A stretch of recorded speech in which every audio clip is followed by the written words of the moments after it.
My friend says caffeine's a drug. I said, oh, tell your friend, fuck you. I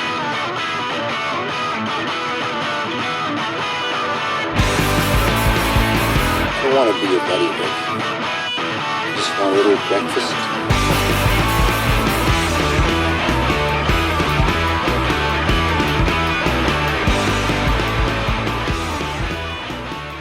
Hello and welcome to Breakfast Punks, a podcast about weird shit, DIY punk and trashy movies, brought to you by Sham City Roasters and Deadbeat Donuts. From Hastings, I'm Dave. And I'm Siobhan, and this is episode 24. We're going to be discussing the Epitaph Records compilation Punk-O-Rama and the film Beer Money from 2001. But first of all, we're going to kick off with some music. This is a song by the band Electric Press, who we've played on this podcast before.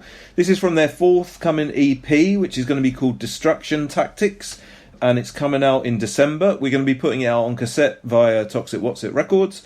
And this is the song of the same name as the EP. So this is Destruction Tactics by Electric Press.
Everyone, and the highlights of the news this Thursday. Breaking news is part of this job. You are fake news. This is what's happening in your world tonight. It's fucking news. First up, some gig news. We recently got to see the band that we just played, Electric Press. They played at Nice's Pie Race in Leeds, which was a weekend ago, 2 weekends ago now. Yeah, at Wharf Chambers. At Wharf Chambers in Leeds. It's a dinky little venue. It's lovely. Dinky? Dinky. Well, it's nice and small, but it's cool. I think I'm right in saying it used to be a slaughterhouse. I think you're right, actually. Yeah, I'm sure definitely that's did true. tell me that. Yeah. That's a wicked venue. I really It's like so good. For those who haven't been there, it's a really cool venue. Is it? It's like a DIY space. I don't really know. I think I'm going to take a wild guess and say that it was probably previously squatted. Yeah. And now I think it's a bit more official. It's like Cowley Club It feels vibes like that, in the kind of, it loosely had a membership thing going on at one point. Yeah, I think it did. Does I have still? absolutely no idea about the history of Wharf No, Chambers. I Maybe don't. we should have looked that up before we talked about it, but anyway. But we love it. This is the second time I went to Nice's Pie Fest 2 years ago, and you've been to Pie Race the year prior? Yeah, we played Pie Race the year before. So it's a big music festival, loads of DIY punk, and also a lot of race different... of eating pie. Yeah, yes. But also, I don't think it was a punk festival fundamentally. Really. I mean, it was a punk festival in its ethos and all that sort of stuff, but there was loads and loads of different types of music on one bill, more so than sort of a lot of festivals. I think it was really interesting. It was definitely interesting. There was loads of cool stuff. There was a lot. There was bits of lots of stuff from the punk world. I suppose like there was some ska bands and some straight up punk bands and some folk punk and all sorts of different things. Yeah. But there was a lot of other bands that were just sort of different stuff. Yeah, and it was a proper mixture of things. I thoroughly enjoyed it. Well, you also played it. Yes, that was our first proper gig. And how was that? It was all right. It was nerve-wracking and horrible. But I must say, I mean, we made stupendously large amounts of mistakes, but it couldn't have been a nicer group of people to have done it in front of. So at least it's done, and the nerves are out, and we can just move forward. And you played at what, 12 o'clock, half 12? Oh yeah, 12 and the o'clock. room was full, supremely hungover. Pretty much. It was a really so it was full room. amazing. It's was great. cool. The same. I think we said this when we were talking about What's It Called Fest a few episodes ago. Like, I think almost every gig that I've been to, and obviously with All Dayers, this is that much harder. Like, from the first band onwards, the room's just been absolutely rammed, and that was definitely true at Nicest Pie Race. I think every single band got a really good response. Yeah, definitely. Unquestionably. No, it was real good. Well good. Favourite bands, if I may be so bold? It was lovely to see Roughneck Riot again. Yes, it's been it was. ages and ages since we saw them. So and good. They were absolutely fucking Well, brilliant. they've been on a hiatus, haven't they? They've only recently Yeah. got back to playing gigs again. So good. So good. And Casual Nausea are always fucking amazing. Of course. But I must say, for me, it was all about the ska. Plot 32. You're such a scarman. Not very often. I don't think I've ever said that in my life. Well, there's before, but Plot 32 were fucking brilliant. And there was actually a bunch of really good ska bands there as well, to be honest. I had quite a nice time. There was tons of ska this time that I really enjoyed. But yeah, Plot 32 are amazing. There's a beautiful picture of the audience at Plot 32 where me and you are dancing at the front, but you've obviously wangled your way to the front in front of a few people, and there's about 4 people behind, all of whom are friends, that are just giving you daggers. No, that's not quite true. That's how it was sold. That's how to it us. looks. That's not really how it looks. What it actually looks like is that there's 3 of us at the front and 3 of us behind, and the 3 at the behind are all respectively given the people in front of them really evil looks. You look like you're about to get a kicking. Oh, well, it's having a bloody good time. Bloody good time. But yeah, Nicest Pie Race was just fucking brilliant. And we actually missed it, sadly, but on the Sunday, because we had to come back, but on the Sunday they had a sort of afternoon of films. Yeah. And they had some really interesting films, and a few people that we know obviously went to it, and they said it was great. So It was banging. really awesome weekend. Really well done awesome. to everyone involved and all that sort of thing. Indeed. And as we're talking about gigs, we might as well do a little bit of a gig push, because we have some gigs coming up as well. So we did mention last episode, but we left it until the very end, where most people have probably turned off, so we should probably do it again. So the big one that we announced just a little while ago is the Entombed Festival, which is happening on the 4th and 5th of February. It's happening at the Crypt in Hastings. It's being promoted by us, Toxic What's It, and Infected Umbrella. It's the first time that we're working with the Crypt, and it's going to be fucking banging. It's a weekend's worth of festival. There's loads of awesome bands. It's kind of like the heavier side of the stuff that we've been putting on at Toxic What's It. Headlined by Pigs and Pigs and Pigs and Pigs and Pigs and Pigs. Well done. Did I say enough pigs? I don't know, maybe, yeah. I think I might have missed the pig. And and Dawn Raid, but also Rash Decision, Monolithian, Nephobascalata, Attesta, Jawless, Shooting Daggers, Follow Your Dreams, Aborsidio, Haste, Comeback Clit, and Wizard Fight. How's that for a fucking bunch of bands? Plus there's going to be an after party at the Pig, so that's going to be absolutely... But there's some good people playing the after party There as well. are, No Relief, Glitches, and the SLM. Yeah, it's going to be banging. Bang tidy, can't wait. So that's a good one. You should get your tickets for that. I think we've sold about a third of them already. It's quite a big venue, but it's definitely going to sell out, so get on the buying of the tickets. Wait. But before that, we've got a few different things happening in Hastings coming up. In fact, we've more or less got a bit of a weekender, although they're completely separate things. Yeah. But on Saturday the 11th of December, we've got Culture Shock coming and playing, which again we mentioned last week. They are going to be supported by Casual... I'm doing this from memory, but I think I'm right. Casual Nausea. Yeah. The Dead Anyways. Yeah. Party Boss. Yeah. Comeback Clit. Yeah. That's it. I think that's it. Apologies if we've forgotten anyone. We really should look this up. Again, you can get tickets for that in advance if you would like. And then the next day, on the 12th of December, just announced, Cloth and Wax, which is an awesome record shop in St Leonard's, are going to be putting on a gig of sort of heavy shit. Yeah. Mostly like hardcore-y stuff, bit of metal in there. It's a charity event. All the money's going to be going to Forgotten Paws, which is a Serbian animal rescue centre. So it's a fucking great charity. Yeah. Cause, that's what I meant to say. It's a fucking great cause. And shit tons of bands are playing it's there. at the Piper, which I've not even been in yet, which That's is a a good point. venue just down the way in St Leonard's, which is nearby Hastings. It's basically the next town over. So it'll be really interesting to see that. Everyone says it's a great venue. I think it's just been done up. I think it got done up during lockdown. It did. It had a major overhaul. And now it's much bigger. It's meant to be very good. There's loads of bands playing this as well. You've got Negative Measures, No Relief, Revoked, Untold Suffering, Come Back Clit Again for some reason, and Iron Onslaught. And Black Groove. And Black Groove. Oh shit! Miss I've Black Groove got an old poster. The thing is, this started as like 4 bands, and every time we get sent a new poster, and there's another one on it. It's amazing. It's going to be absolutely crazy. That's going to be an early show as well. It's going between 4 and 9. So for those people that are coming down to Hastings to see the Culture Shock gig, if you can hang around until 9 p.m, if you've not got miles and miles to go, then you might want to hang around and watch that one. Hells yeah. So for all those gigs where you can get your tickets in advance, it helps the promoters out a ton. If you get your tickets in advance, less stressful that way, and less stressful for you because you know you've already bought your ticket. Very true. There you go. I agree. Good, I'm glad you agree. I thought you might agree, Mr. Promoter. But even if you don't get tickets, just come to those gigs. Yeah, come to all these gigs. Because they're all going to be fucking brilliant. Yeah. So I think that's enough for those gigs. Yeah. Let's get on to some weird shit. Yeah. Have you heard about Boris? Boris. The man who's on a mission to collect a single chip from every Wetherspoons pub in the UK. Sorry, this is really not punk to say at all. We were going to Keep in mind I'm about to take the piss out of Boris, so don't say we were about to collect chips. No, we weren't going to collect chips, but we were going to... Back when, and I can't remember why, we were going to go to every Wetherspoons in the country. We did say that. Before. We now refuse to go to any Wetherspoons. Yeah. We did steal their plates not long ago, so we're using them. But yeah, okay. So he's got a chip. He's taken it upon. Well, this one unravels for me. Okay. Because as ever, somebody's doing a weird thing, but it just opens the door on this entire subculture of fucking weirdos. This is brilliant. Love a subculture of weirdos, mate. Yeah, me too. So Boris Bennett, he's collecting a chip from every Wetherspoons pub. He's just made this challenge up himself, and he's collecting them in a large binder, of which there is a picture, and he's got little plastic.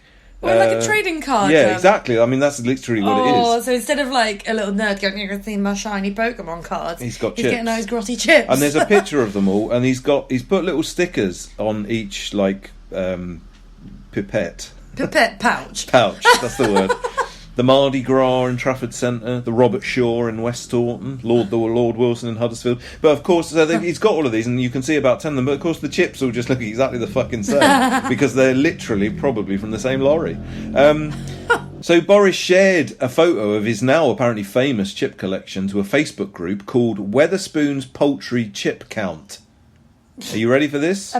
Yeah. It's a strong online community with 150,000 members who are passionate about documenting the number of chips they are served at a Wetherspoons pub. I don't feel as outraged or surprised at this for some reason, because if you've ever had a Wetherspoons dinner, the chip count is varied. There's got to be someone out there who's freaking out about this. That's 150,000 why of them, though. the fuck would you? I mean, keeping in mind, everyone we know makes various types of art, pretty much, or some sort of creative activity. Yes. To get 5 people to look at that art is hard. 150,000 people are comparing the amount of chips on their Wetherspoons dinner. Oh dear. So I disagree. Sorry, I completely the world disagree is with over. you. The world is over. Don't rationalise this. No, I'm just more saying from memory. I do remember. That, Yes. the chip count is weird. Yes, if you go to a Wetherspoons, it's stupid that sometimes you get different amounts of chips on your plate. Yes, yeah. I'm not. I don't give a fuck about that. But why is this not happening? But then no, listen, it's bad. Listen, the viral post is so far racked up 10,000 reactions and 1.2 thousand shares. I mean, I appreciate, to be honest, I'm having a pop at all of these people. I'm doing exactly the same thing by sharing this now. But you're doing much more effort than just click and share. In the social media post, he said, "Evening all." Oh God, he did, didn't he? I bring you this. A healthy 38 chips in the Spinning Mule in Bolton this afternoon. I am currently on a mission to collect and record 1 chip from every Wetherspoons in Britain. And here is what I have got so far. If you are wondering, does that bloke really walk around with a trading cards collection book full of chips? The answer is yes. Yes, I do. What a cunt. One of them, in response to this, wrote absolutely magnificent work. Huge amount of respect. So much praise for you right now. That is the best thing I've seen all day, said somebody. So, I mean, imagine what their fucking day is like. Let's just take a second to appreciate what else must have happened in this person's day for a binder of chips to be the best thing they've seen all day. Wait a minute. What have they been doing? Rubbing their own shit in their eye.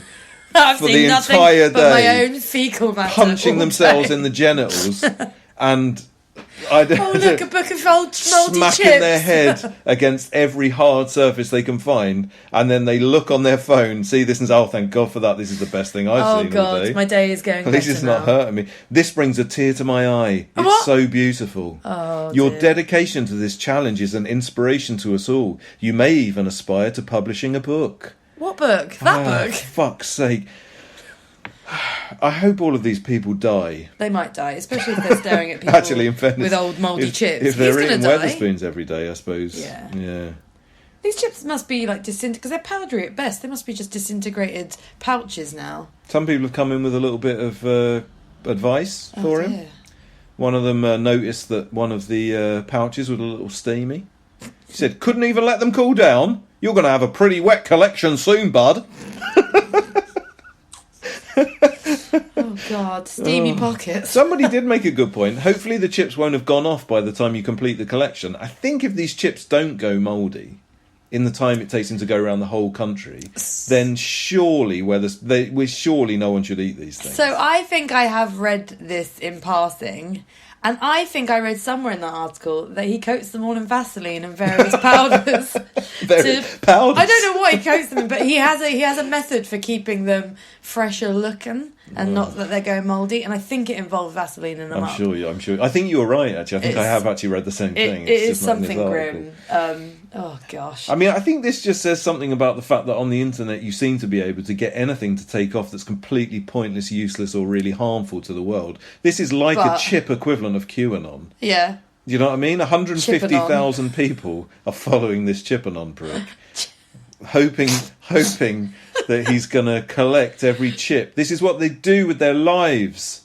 This is just mind-blowing to me. We are of the same animal species as these people. We are. Well, you thought they were the scum of the earth. I wouldn't go that far. They're not really the scum of the earth. They just live in really sad, sad lives. Well, these people, let me just tell you the headline. Cock up as 3 giant stone penises are stolen from shop. Someone's stolen some man's giant stone penises. A CCTV cock up No. has left cops facing a hard job trying to find the culprit behind this crime. 3 giant penis-shaped garden ornaments have been snatched from a shop whose owner hit the headlines earlier in the year when he refused to remove one of the statues from his window display. Jason Hadlow, 58, owner of Simply Dutch in Leaming Bar, North Yorkshire, was forced to look on as his beloved 4-foot masonry manhood was seized in 2010 following complaints from the public. But the defiant businessman declined to pay the £80 fine to have it returned to him and instead ordered 150 more from Indonesia. Oh, gee. So these are just retail penises. These are retail 4-foot tall penises that he sells in his gardening shop. Do you know what Dutch? Why is it called Dutch? I don't know. But Is that a gardening term? I've never heard that before. no So idea. I would have I've heard of simply, gardens or flowers or plants. Simply stone penis. You should just start a shop that's just 150 I mean, stone it's penis. quite a... If you can imagine what a 4-foot tall stone penis looks Can like. I? It's quite a thing to have in the shop. So anyway, he had one in his shop for ages, and then he got told to remove it. He started a Free Willy campaign to try and get it back. So he's And a character. He's a character. And then apparently the police bowed to the pressure and released the statue back. Anyway, 11 years later, the final 3, because he sold 150 of these things. Yeah, of course. The final sellers. 3 were stolen. They took 5 cast iron stags and 5 concrete dogs as well, and as well as 3 absolutely massive penises. There's a picture of the man pointing to the space on the floor where they were. Oh God! He Like looks- disgruntled looks- shopkeeper. He looks. Oh wow! What a ledge. So I would say garden furniture might be a bit different to this, but I mean stone weighs an absolute ton. A 4-foot penis, Yeah. I would guess that even the police would have been pissed off to have to take it away in the first place and keep it anywhere, move it around. But then to steal 3 of them, Still free, yeah. The police are dumbfounded, they're David. dumbfounded by the 3 penises gone missing. The shop owner says, I can't believe anyone would like to steal some concrete willies. It's the end of an era. They were sentimental to me. It was a big story at the time, and I'll probably not see anything like them again. I'm a bit sad, but ultimately we weren't really selling them. I hold hope on, they though. get some use out of them. I can't imagine what. What? This man's a prick. So he can't understand why anybody would steal things that he's been selling for the past few years, and now he's also saying, I can't imagine what they're going to do with these fucking things. He's just sold 147 of them. What's the matter with him? Well, they've fallen out of favour over the years. The statues were often used as bollards or water fountains. Oh. So there is a picture of someone using them as water fountain. bollards down the road instead of concrete bollards that stop you parking on the street. People put penises up instead. But the water fountain is the water coming out of the willy hole. The willy hole. I think so, David. Oh, Can you you'd have to bore that. You bore that Isn't- concrete peen. I don't think I'd like to drill a hole in the tip of a penis, even if it was concrete. Honestly, there's a picture of these stone phalluses. Phalli? It's phalluses, or is it phalli? It can be whatever you want. I don't know. Anyway, there's a picture of them as bollards going down a pedestrian street, and the picture that they've chosen is in front of a cafe called Beavers. Oh, So beavers and cocks. There you go. Someone's had a right laugh. Oh, that is funny, isn't it? Oh dear, the people of where is this? North Yorkshire somewhere. God, they love a laugh, don't they? They love a laugh. I wonder how many of them are keeping up with the chip fiasco on the internet. I don't know. But if anyone is offered a metre-high concrete penis or a full-size cast-iron stag, really appreciate it if people could contact the police. Or alternatively the shop in strictest confidence. We should have had night vision out there. Frankly, we cocked up. Oh dear. I'm out. This was a horrible written article, but the picture of this penis is quite spectacular. Well, that makes good radio. Doesn't it? Doesn't it just? Here's a shit story with a brilliant photo. Yeah, I'm looking at a well good picture. That should do us 10 minutes. Take that. Well, talking about shit stories, a child genius is a reborn Martian who's been sent to warn us of the nuclear apocalypse. I'm not going to say his name right, so I don't know whether to even try. Boriska Kiprianovich, I might have said that right. That sounds right. Was a child genius who now claims to be an alien from Mars who's been reincarnated as a human after his species were wiped out by nuclear conflict. And he wants to warn us of a battle that we're about to go through, apparently. He's baffled experts because he was extremely clever when he was younger. Yeah, and now he's thick as shit. Well, apparently so. But from a very early age, he's been telling people about his previous life on Mars, where he lived among an alien civilization that was ravaged by war and then a nuclear catastrophe. He said he was a pilot among the aliens, that he travelled to Earth in 1996 and was then reborn as a human child, and he wants to warn us of the upcoming battle. He prefers to be addressed as Indigo Child. So he's not a psychopath, don't worry. No, and he said there are other survivors from his home planet who also escaped the apocalypse by building shelters. He said that his kind are 7 feet tall, breathe carbon dioxide, and many are immortal, and they stop aging at 35. I remember that time when I was 14 or 15 years old. The Martians were waging wars all the time, so I would often have to participate in air raids with a friend of mine. With a friend. So he doesn't sound... Going for an air I must raid. say, I mean, it might just be like translation issues. He doesn't sound very intelligent. We could travel in time and space, flying in round spaceships, but we would observe life on Earth on triangular aircraft. Martian spaceships are very complicated. Only intelligent, weird, psychopathic children understand it. Well, he's also hoping to unlock the Great Sphinx in Egypt. Oh. Unlock it? What's in Because, well, Oh. the human life will change when the Sphinx is opened. It has an opening mechanism somewhere behind the ear, but I don't really remember where it is exactly. It sounds like the Fifth Element. It does a Isn't bit, there doesn't a pyramid where the space aliens come and they're hiding the elements in there to make a great weapon? Yeah, I mean, as not the ever, same. with all of these things, it sounds exactly like many different sci-fi things. Yeah, I mean, where- every UFO spotting always sounds a little bit like something that someone might have seen on the telly. mightn't it? Definitely. I don't know why that is. I've never really worked out why that could be. It's strange, isn't it? Is it? They're definitely prophesying something. They've all got the same message from somewhere. That must be the truth. So I don't think that this child is a Martian. No, he doesn't sound like a Martian, if we're honest. Moving on from Martians to horses. Horse wins restraining order against pensioner. Now, this story is just a little bit wonderful and a little bit... I can imagine this happening in Hastings. A court... What, does that make it not wonderful? No, an eccentric old woman. A court heard that Margaret Porter would feed the horse Nelson carrots, saying the animal looked sad and thin. She's been hit with a restraining order because she refused to stop feeding this retired racehorse. She spotted him outside his stable and she thought he was sad looking. So she went to this field that was nearby where there was loads of, like, just spare carrots. Again, I don't know what... Oh. Yeah. And she would go and give him a few carrots. And every time she went to see him, she was just convinced that he was ill, that he was sad, that he was distressed, and took it upon herself to keep feeding this horse carrots. She then started ringing the RSPCA and saying, look, I really don't know who's looking after this horse. He's very not well. Someone's going to have to come and see him. And the RSPCA get there and they're like, it's a ridiculously well horse with an owner who you're just blatantly ignoring and you just keep force-feeding this horse carrots. And so now you've annoyed us too much that the courts have... So the horse hasn't actually taken out the courts have acted on the horse's behalf. Because basically she just keeps ringing the RSPCA. She's rung them something like 10 times saying this horse is malnourished. I mean, that doesn't even seem that many. There you go. They're just they're done. Is feeding carrots to a horse bad for the horse? Is it like, because don't carrots make rabbits explode or something if you feed them?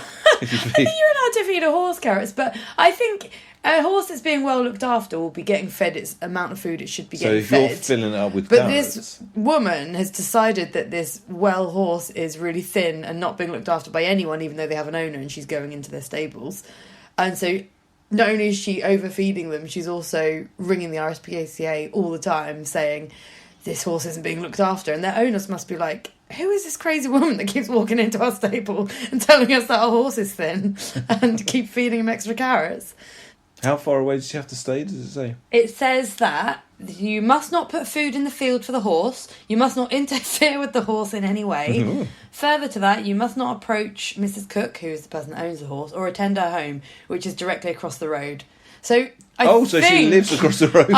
So this is actually just a neighbourly dispute. A mad woman who lives opposite and is declaring that their horse isn't looked after, and so it's force feeding them carrots and ringing the RSPCA all the time. Gosh, I bet they're a barrel of laughs, them two, Mrs. Porter and Mrs. Cook. Oh, you used to be... Oh, it's donkeys, wasn't it? But you used to be able to make a donkey walk if you held a carrot in front of it. Oh, so I guess horses must like carrots. Yeah, I think, to be honest, I bet the horse is like... I feel a bit like the woman's time. giving the horse a delightful treat, and the person in the wrong is the person who's saying, stop feeding this horse carrots. Maybe it is a bit harsh. She just wants to feed him an old carrot. Of course it deserves treats. Yeah, I bet he gets treats. I think it's more... Like, imagine someone looking in our window all the time and ringing the RSPCA saying we're not feeding Clockworthy Skeffington, and then them throwing cat food at the window. But she would fucking love that. She might like it, but we might get annoyed if the RSPCA kept coming round and telling us we weren't after the looking first after her. one, they'd just be like, oh no, she's not actually. But then after 10, they might be like, someone's really got to sort this out. Why? Just a phone call, isn't it? Just block her number. I don't know what the RSPCA's policy is on crazy people ringing them all the time. Can we block this person? I don't know. Well, someone that we wouldn't want to block is Pee Wee Herman. Yes! I love him. Yep. Pee Wee Herman is getting his own radio show. Yeah, buddy! On KCRW. Yeah. Which is from Santa Monica. I think you can listen to it on the internet, though. Dear most esteemed journalists, it's Pee Wee Herman here. I'd like to think of myself as one of these journalists that he's he wrote to you. This is how you found out. I'm going to be a new DJ on a new radio show airing on KCRW. I'm so excited. It's my very first one. He mailed them a letter. They didn't respond, so he tagged them on Twitter. And then he writes a load of old shit. I know. But I imagine this is going to be wonderful. Oh my god! Not only is it going to be Pee Wee Herman, but also joining him are his friends Cherry, Yay, Cherry! Magic Screen, Miss Yvonne, Yay! and some surprise guests. Hint, they're super famous. Hey! Wait a minute, is Miss Yvonne the parrot? I always get them all mixed up. No, Miss Yvonne is the post... Oh, the post lady. Okay. I think. Oh, It's going to air on the 26th of November, which is the day after this podcast comes out. And I think that we can listen to it through their website. So I would actively encourage everyone to do that because I imagine it's going to be absolutely beautiful and wonderful. It's going to be a one-off. but who knows whether it will lead to something else. I think I read somewhere that it'll be available for a week afterwards to stream. There I you think go. so. If you miss it on the night, which we will, because we'll be at a gig. There you go. But I can't wait. I cannot wait. I literally adore Paul Rubens. He's a wonderful human being. So in a sort of exclusive, it's not really an exclusive, but I haven't actually seen this reported on any news sites. Oh. But I listened to a podcast in which Paul Rubens was interviewed. He doesn't give many interviews. Ooh. And in fact, he was interviewed by Pleasant Gurman, who is a famous face from the old LA punk scene. Okay. She was in a few bands and things, but not really anything famous. She was just generally a famous person who was around with the Germs and all that stuff. She does a really wicked podcast. She interviewed Paul Rubens. Yeah. He is just putting the finishing touches to an autobiography of him, not of Pee Wee Herman, but of him. So that, I think, is probably going to be brilliant. No idea when it's going to come out or anything like that. But I mean, he's got a publisher for it and everything, so it probably shouldn't be too long. I would guess next year at some point. Paul Rubens is a very interesting man, and not a lot is known about his life, really, apart from that he was found wanking in the porn cinema. But I know, because he's and always... everyone poo-poos him maybe because of that. No, and he fuck dresses that. up Let as the man, a if you mad, lovable child in a Yeah, suit. well, I mean, he's like we spoke about Elvira not that long ago. I feel like, Yeah. who's also written a book about herself, i.e., Cassandra Peterson, and there's a few people like this, but I think her and Pee Wee Herman are certainly my favourites. I suppose Divine might fall into this as well. Have people that just lived their character Yeah. in a way that not only people probably wouldn't want to anymore, but also you just couldn't really anymore. No. because of the climate that we live in. I mean, everything is just sort of out in the open, isn't it? Yeah. So whereas these people were able to kind of live these lives whereby Pee Wee Herman was Pee Wee Herman, and people weren't really sure whether he was actually just that, or if it was like a character or not. And there's something, it is what it is, but there's something, yeah, exactly. Well, professional wrestlers are exactly the same. Yeah, I mean, they literally lived the character, and The truth. I think there's something wonderful about it. I don't think it's not necessarily missed in the modern age as such, but I think it was really cool, and I think that they created these incredible personas that will never be forgotten, and Pee Wee Herman is definitely one of them. Divine is definitely one of them. Elvira is definitely one of them. Pee Wee Herman is pure joy. If you haven't ever watched any Pee Wee Herman stuff, then I encourage you 1,000% to go and do that. At the very least, and I hope Netflix put it back on, because they used to have it on every Christmas, he does a Christmas special where Grace Jones just comes in his house and starts singing. Little Richard goes out on the snow and falls over. It's just full of beautiful stuff. I'll put a load of that stuff on the YouTube playlist, actually, because I think there's like all of the best bits. There's like scenes from it, and they're all brilliant. So there's also Pee Wee Herman films. He made two originally. I think it's like Pee Wee's Playhouse and Pee Wee's Big Adventure. Oh yeah, and Pee Wee's Big Top. That's it. Big Top is the circus. Big Adventure is like Tim Burton. It's fucking classic. What happens in Big Adventure? He loses his bike. So I think he loses his bike again in the recent one. That's all Pee Wee Herman ever does. He just keeps losing his bike. Well, yeah, and making like weird shit happen in his house. So in the most recent one, he there's a cool boy that he wants to be friends with, and they end up having this like cool like friendship. And I think he's late going to his birthday party or something. I don't know. Gets lost. And he gets lost on the way to his birthday party. Yeah, He gets invited to the cool person's birthday party, and he gets lost on the way. And there's a bit where you don't think he's going to make it, and he does a cry, and it is just Pee Wee Herman much. being sad is you don't want to see possibly Pee Wee one of Herman the most sad. emotional things you'll ever see. Gosh, just it's so good. Well, talking about highly emotional experiences, Oh gosh. I think it's about time that we go to a little bit of Norfolk news. Alright, my darlings, I have tried to find some nice news. You mean for this Norfolk news section? Funny that, isn't it? Jesus. And I tell you what, and I say this every week, I swear to fucking God that even the news website is just telling me what roundabouts are closed and who's been doing the diddlings and the murders and the crimes. So I reverted back to an old faithful website that's got funny news headings from Norfolk News of past. Oh. And I picked one This is out. a bit of historical Norfolk This news. is historical. Now, it is related to crime. Right, okay. And it's extraordinarily bad taste, but I'm going with it. Man wins fancy dress contest dressed as paedophile Rolf Harris. I'm going with it. The chairman of Chroma Carnival claimed the panel were not aware that he was going to enter as Mr. Harris. Mr. Harris. But They gave him the prize anyway. He won. Hold on, sorry. They weren't aware that he was supposed to be Rolf Harris. No, they were gave aware him a prize. that Right. they didn't know before he turned up. Because that would have been really weird. No. Oh, this man's Who's going to win this competition? I think that man that just looks a bit like a middle-aged man. So and this is like a proper fancy dress contest going on Chroma Carnival. Can I just double check one thing? You can. I'm presuming I know the answer to this, but you said this was historical. This isn't this is after Rolf Harris, all the stuff about Rolf Harris had come out. Yeah. You'll definitely figure that out in a minute when I explain his outfit. So Chroma Carnival, even though they didn't, they said we didn't know he was going to turn up as this. We can't be held responsible, but they did then crown him the winner. So I don't think you can really say I didn't really. Well, you can. I'm say not really going with it. You can say what you want. I know. So Oliver Denton, I'm naming and shaming because he's in this article. He won the top of 3 spots in the contest whilst holding up a sign that read, "I touch kids." What the fuck? It also says, "I heart Jimmy Savile" in the corner. Oh my god! And despite this, the judges selected him as the winner. I mean, without being, even if you remove the sort of shocking nature of that out of all of this, that's not a very good. It's not a very funny costume. It's shocking. It's funny. Sorry, it's funny. Yeah. But I mean, as in, like, I don't know. Without the paedophile aspect of that, it's just sort of like it's like someone going as someone from the Great British Bake Off and holding a sign that says "I make cakes." Yeah, I don't really. So he hasn't even. I kind of thought there might have been a bit down the way where he goes, I was just being a bit silly and I was stupid. But there is nothing. It's just like this happened. So he's proud of it, or is there an interview with him? I think he might. There's no interview. I really thought there might have been. He hasn't mentioned how many chips he got on his Weatherspoons that lunchtime. The problem is this is so extraordinarily Norfolk to just get it so wrong. And I can't believe that. I mean, someone said we're sorry if anyone was caused offence.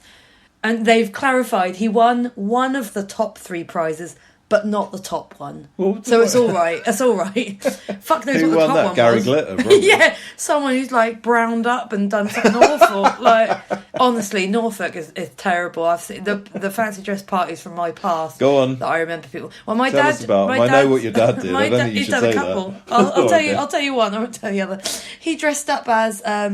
Not long after Princess Diana died, he put a steering wheel over his head and covered himself in fake blood and said he was the driver and went to a party as that. I think for his birthday, and his birthday was the day she died, so I think the next week that's what he dressed up as. Right, okay, yeah. He's not. Well, I mean, nice. it's got to be topical.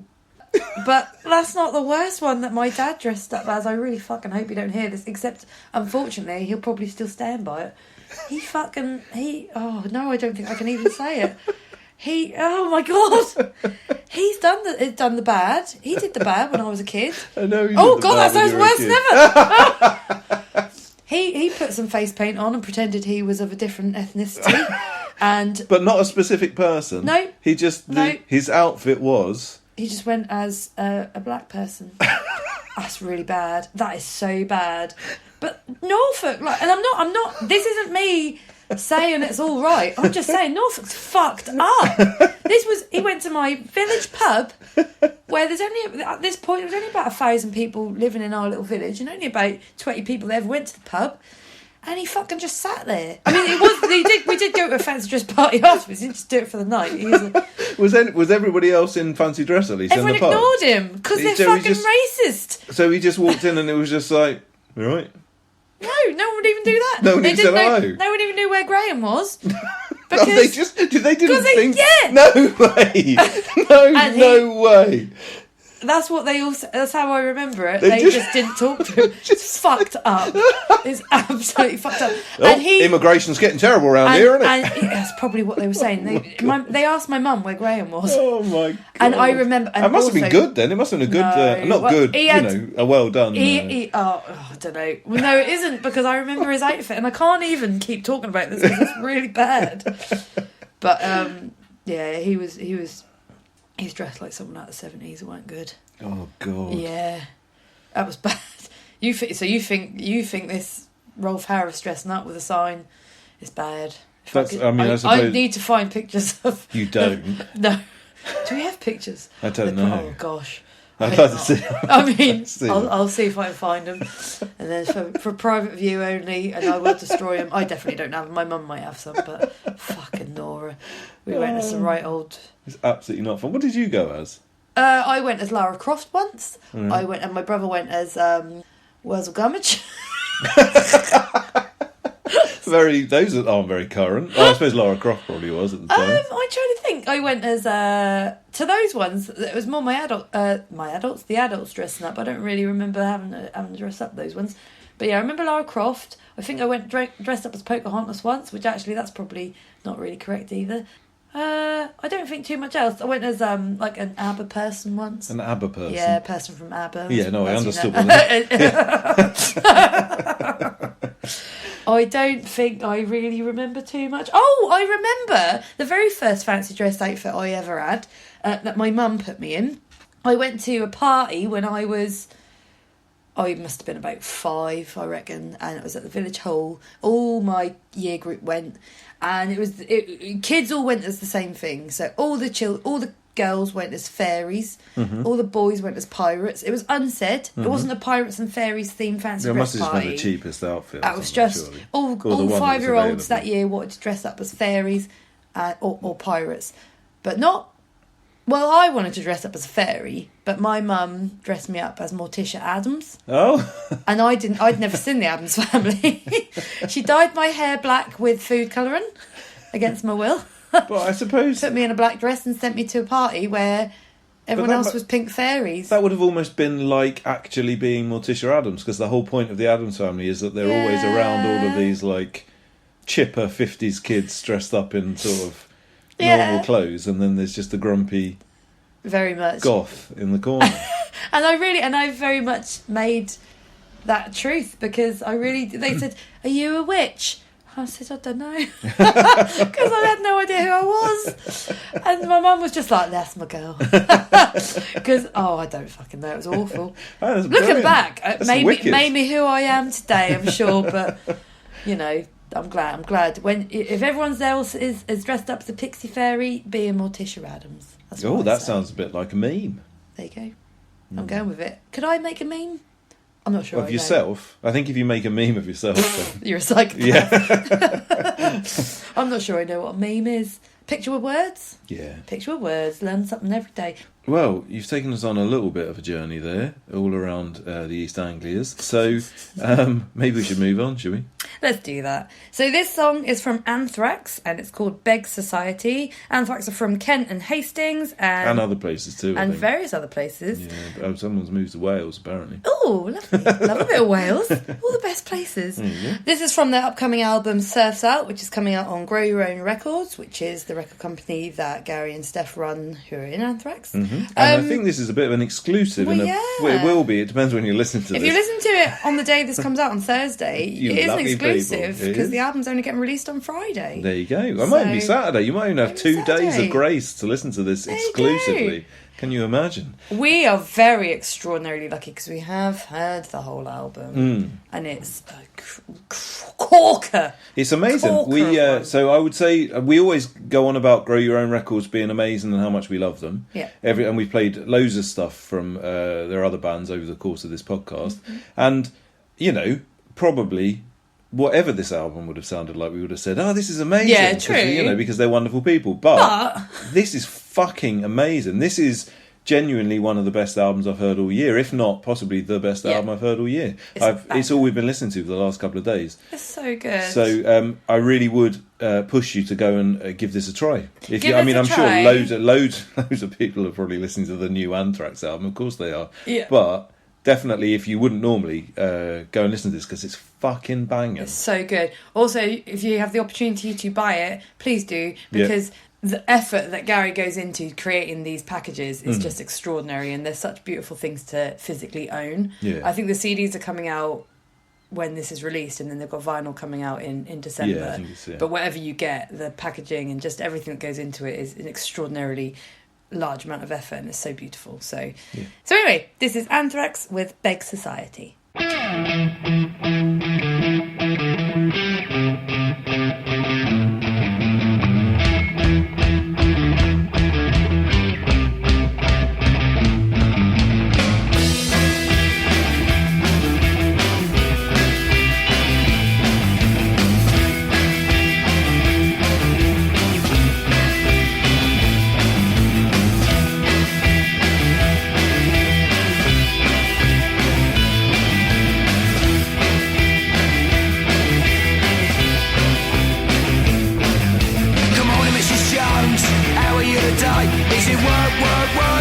face and no pain, as your world been turned upside down, left you in dismay, as you trouble to keep the boring walls at bay.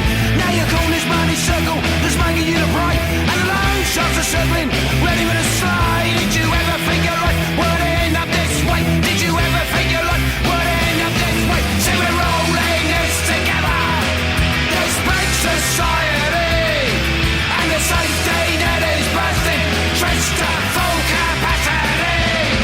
I care and compassion are no longer in fashion.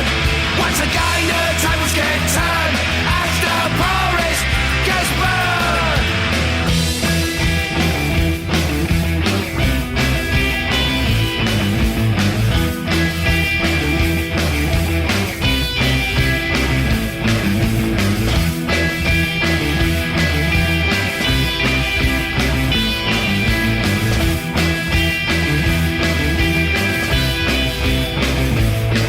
Afternoon, Mrs. Jones, do you feel betrayed? Sold down a river body, I'm alright, jump again. Here your children have grown up and flown the nest. There is a pending bedroom tax that must be addressed. And the old folks all the birds seem to lost their spark. Little food on the table in the golden dark. Did you ever think your life would end up this way? Did you ever think your life would end up this way? See, we're all in this together, this big society. Handouts, food banks, and charity, and care and compassion are no longer in fashion. Once again the tables get turned as the poorest gets burned.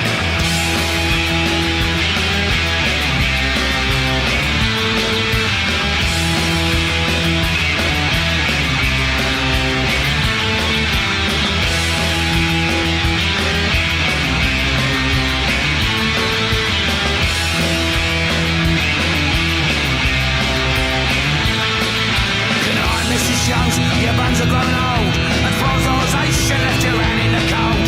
We're all out for tender, we've all been bought and sold, slowly being crushed by the shareholders' hope. From the power station to the plug, big business keeps pulling the rug.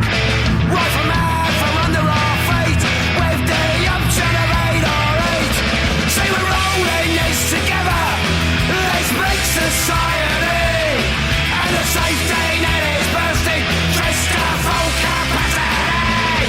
And care and compassion are no longer in fashion. Once again the tables get turned as the poorest gets burned.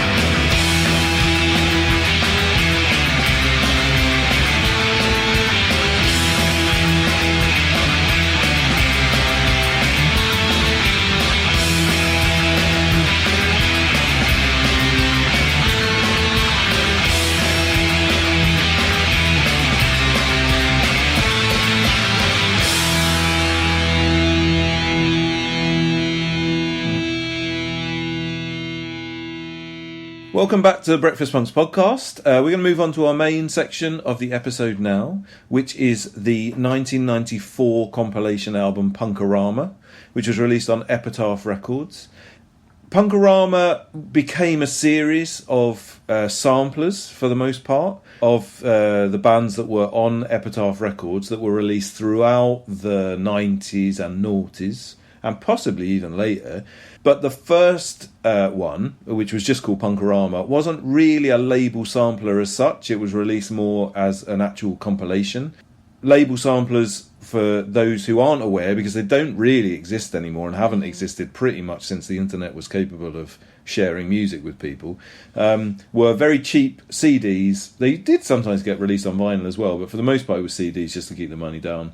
They were a super cheap way for record labels to release a song from like all of their bands, and then us little teenagers in the 90s would buy up the samplers for like £2 or £3, and then you'd get to sample all of these bands that you otherwise wouldn't be able to hear anywhere else. I want to say up front that I'm going to desperately try not to make this entire episode about how, in the 90s we didn't have the internet, it was really difficult to find out about all of these underground bands. So I'm just going to say up front that it was a bit. Yeah. There wasn't really any other way of hearing bands that weren't kind of relatively mainstream, I guess. Mm-hmm. you'd read about a lot of bands in magazines, and as I personally, and as as people got more into the sort of DIY scene, you'd be able to buy fanzines and you'd get flyers and that sort of stuff. But for the most part, you were just having a crack at bands. If you read about them and they sounded like something that you'd like, you'd probably just buy their album based on that, because you wouldn't really be able to hear them anywhere else. And whereas label samplers, I think, gave you an opportunity to be like, well, I like punk music, and this record label, Epitaph Records, released punk music, so I'll get this and I'll listen to all these bands and I'll pick out my favourites.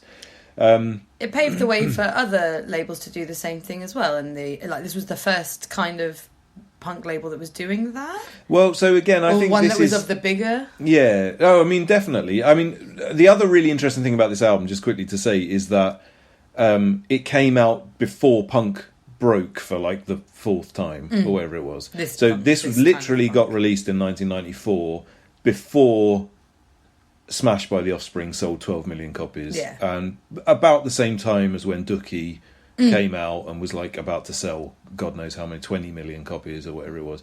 So, and before Rancid got big and all of that sort of stuff. And so it was a very different time in that context. And so just to go back to your question, like, it wasn't really, it was a compilation album that a record label put out. The idea of a sampler didn't really exist, and it was released as a compilation album, I think. And so it came out at an incredibly different time to the time, even like 2 years later or a year later, when all of those samplers were coming out, because there was then a much bigger audience for that sort of stuff.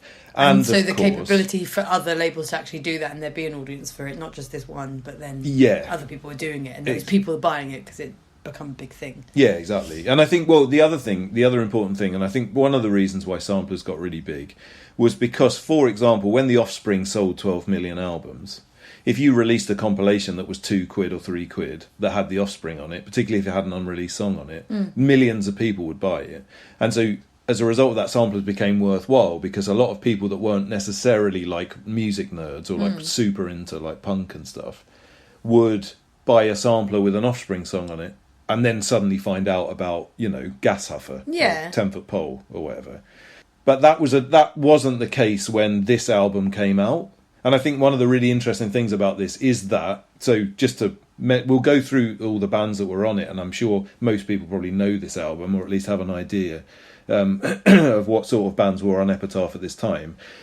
But, the Offspring are on there, Rancid are on there, NoFX are on there, Bad Religion are on there, and Pennywise are on there. And basically those 5 bands, along with Green Day, were those were the bands that sold. I mean, Pennywise less so, but they became massive. Just after this album came out, and with that, so what you're listening to is a bunch of bands that would go on to now become absolute staples. Like NoFX have been going for 30 years or whatever, and have been one of the biggest punk bands around for that whole time. And obviously, the Offspring went on to do. We'll get into all of their careers. I think some as we go people through. We know are actually going to see them tonight. They're really? Still playing. Yeah. Oh, the Offspring? Yeah. Oh, fuck. Oh, that's weird. I had absolutely no idea. Real weird. But yeah, so I do just think it's a really interesting thing, because these bands, they've all gone on to have, and all of them in their various different ways have gone on to have these really massive sort of careers, and they'd definitely be viewed as, almost like establishment rock bands now. But at the time that this album came out, some of them were popular, like they were popular bands within the context of punk, but punk wasn't that popular in the way that it became. And a lot of these bands were literally like DIY bands, basically. And it was a DIY label. And again, it was a big-ish DIY label. It's not comparable to, some kid in their basement or whatever. But it did start like that. And so, just to go into Epitaph Records again, we don't need to go into it too much, but Epitaph Records was a record label that was formed by Brett Gurewitz, who is the original guitarist in Bad Religion, and I think current guitarist in Bad Religion now, although he did leave for a little while. And Epitaph Records is based in California, in Los Angeles, and became one of, alongside probably Fat Records, possibly like Hopeless Records, possibly Nitro, Asian Man. Yeah. I mean, there was a bunch of big-ish labels, but Epitaph was always... Oh, Lookout, obviously. But Epitaph was always like the big label. The big of the small. It's almost like, for punk bands who got signed to Epitaph. And it's probably still kind of true. Oh, the punk bands, the punk bands that got signed to Epitaph had sort of like were the ones that had kind of made it. And to some extent you could say that about Fat Records and things like that as well. But I think Epitaph was always, and probably still is. It's grown a great deal. They've started up all sorts of different labels. Again, I'm sure loads of people know this, but you know, Tim Armstrong from Rancid started up the Hellcat imprint, which released more sort of like street punk and ska stuff. They started. There was a blues record label for a while that they did. I don't think they're doing that anymore. They started one called Anti. Is that the one which did everything? No, they did a proper blues one that was like underground blues. It's called like Fat Dog or something. Oh, and then it's got some stupid name. And then they did Anti, which is basically stuff that didn't really fit into the punk. Under the punk banner. That was the original idea of it. And they released like Tom Waits albums and they've just recently put out a Danny Elfman from Oingo Boingo and like From Everything album. They've done loads of stuff through that. I would say that Epitaph Records now, although it does release some sort of like more of the mainstream end of punk stuff, they release like the Menzingers. They've got a bunch of older bands that are kind of still popular, like Propagandy. They've still got a lot of these bands. I think Pennywise still release stuff through there, and Rancid do. NoFX don't anymore. Bad Religion have come back. They went and signed to a major label and sort of came back. But a lot of the stuff, I'm not going to pretend to know a lot of the stuff that is on Epitaph now, but we did do a bit of a dive into it, and some of it's all right, but a lot of it is not. There was a band, I can remember what they're called, Falling in Reverse. What the fuck was that? Blew my mind. I mean, I think I've been living under a hole. Let's just talk about them because I think they sum up why I'm now confused about what Epitaph is. We're sort of jumping ahead a little bit, but Falling in Reverse sound like a sort of. There was another band as well who were a Lil somebody.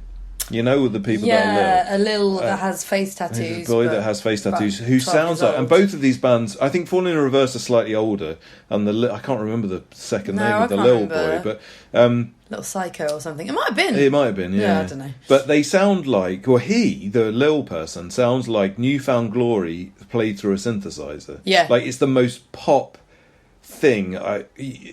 I mean, it's definitely not punk music. No. Actually, fuck it. Let's not even bother with that sort of. Yeah. Because there's no point no point in having that conversation whatsoever. But maybe it is punk rock music to somebody, but it's not. It's like it's just the pappiest, cleanest, most overproduced style over substance. Yeah, he sings like boy. You know, when people say, you know, like instead of saying like, I don't know, if you were going to say boy, you would go bah instead. You know, like just make it weird, a bit like that prick from Blink-182 that believes in UFOs. Oh, but like even further down that rabbit hole of making weird noises when you should be saying words. Yeah. Anyway, and that Falling in Reverse band are just absolutely grotesque. That was bad. It's like, why do all the girls like me so much? I can't remember what the song was, but it was just pure. He looks like a clown. Horror. He looks like a cock rock clown. Yeah. And as so if does he the whole also band likes My as Chemical well. Romance as well. Yeah. People who like them are bad, just saying. Anyway, No, point is, that's awful. Epitaph have gone a bit less interesting. No, probably not less interesting. They probably maybe they're more diverse. Yeah, they definitely release loads of interesting stuff. There's a band called The Garden that used to be on Burger Records. I don't know if you're allowed to say their name anymore because they've been cancelled, but the band hasn't. No. But The Garden are really cool. And there's loads of stuff. Like I say, like Menzingers definitely aren't like a new up-and-coming punk band in any way, but they're very much a later generation to like SNFU. Yeah. Or, you know, so they are releasing like newer stuff as well. Yeah. But yeah, so we're just going to go through Punk-O-Rama generally, really. I'm just going to say a couple of things about this. Yes. First of all, when I was 14, maybe 15, I bought this album. It's one of the first... Was that when it came out? It would have been. Yeah. I bought it from Tower Records because it had the word punk on the cover. I hadn't heard of any of these bands. I think I'd heard of Bad Religion, definitely, but other than that, I don't think I'd heard of any of them. Maybe Rancid. But basically, I decided that I liked punk because I'd heard The Damned and The Exploited on some TV program or something. And so when I was looking at compilations, there was this one called Punk-O-Rama with a load of bands I didn't know about it, and it was really brightly coloured, and I thought, well, that would be good. And it had a song called I Wanna Riot on it, and you know what I mean, like it just, everything about it. So for me, this was a really special album. There's a few bands on here that I still absolutely love. I will say, weirdly enough though, when I was 14, I must have listened to this album on repeat probably for a year, almost without anything else. But when we went back and listened, so when we decided to do this episode, I was like, oh, I don't really even need to do any, I don't even need to think about this. I know everything there is to know about this album. And then we put it on, and I was like, fuck, I've forgotten all of these songs. Yeah. Like, some of them not, because some of them are from my favourite albums, and stuff. But there's loads of stuff on there that I was like, oh shit, actually, I don't remember this quite as well. So it's obviously been a long time since I listened to a lot of these songs. So that was really nice for me to go through. So it's really important to me. I mean, just looking at the packaging and everything, I mean, I know how many times I scrawled through this. There's the whole inside of the CD booklet is just loads of pictures of all the bands, like playing live and stuff.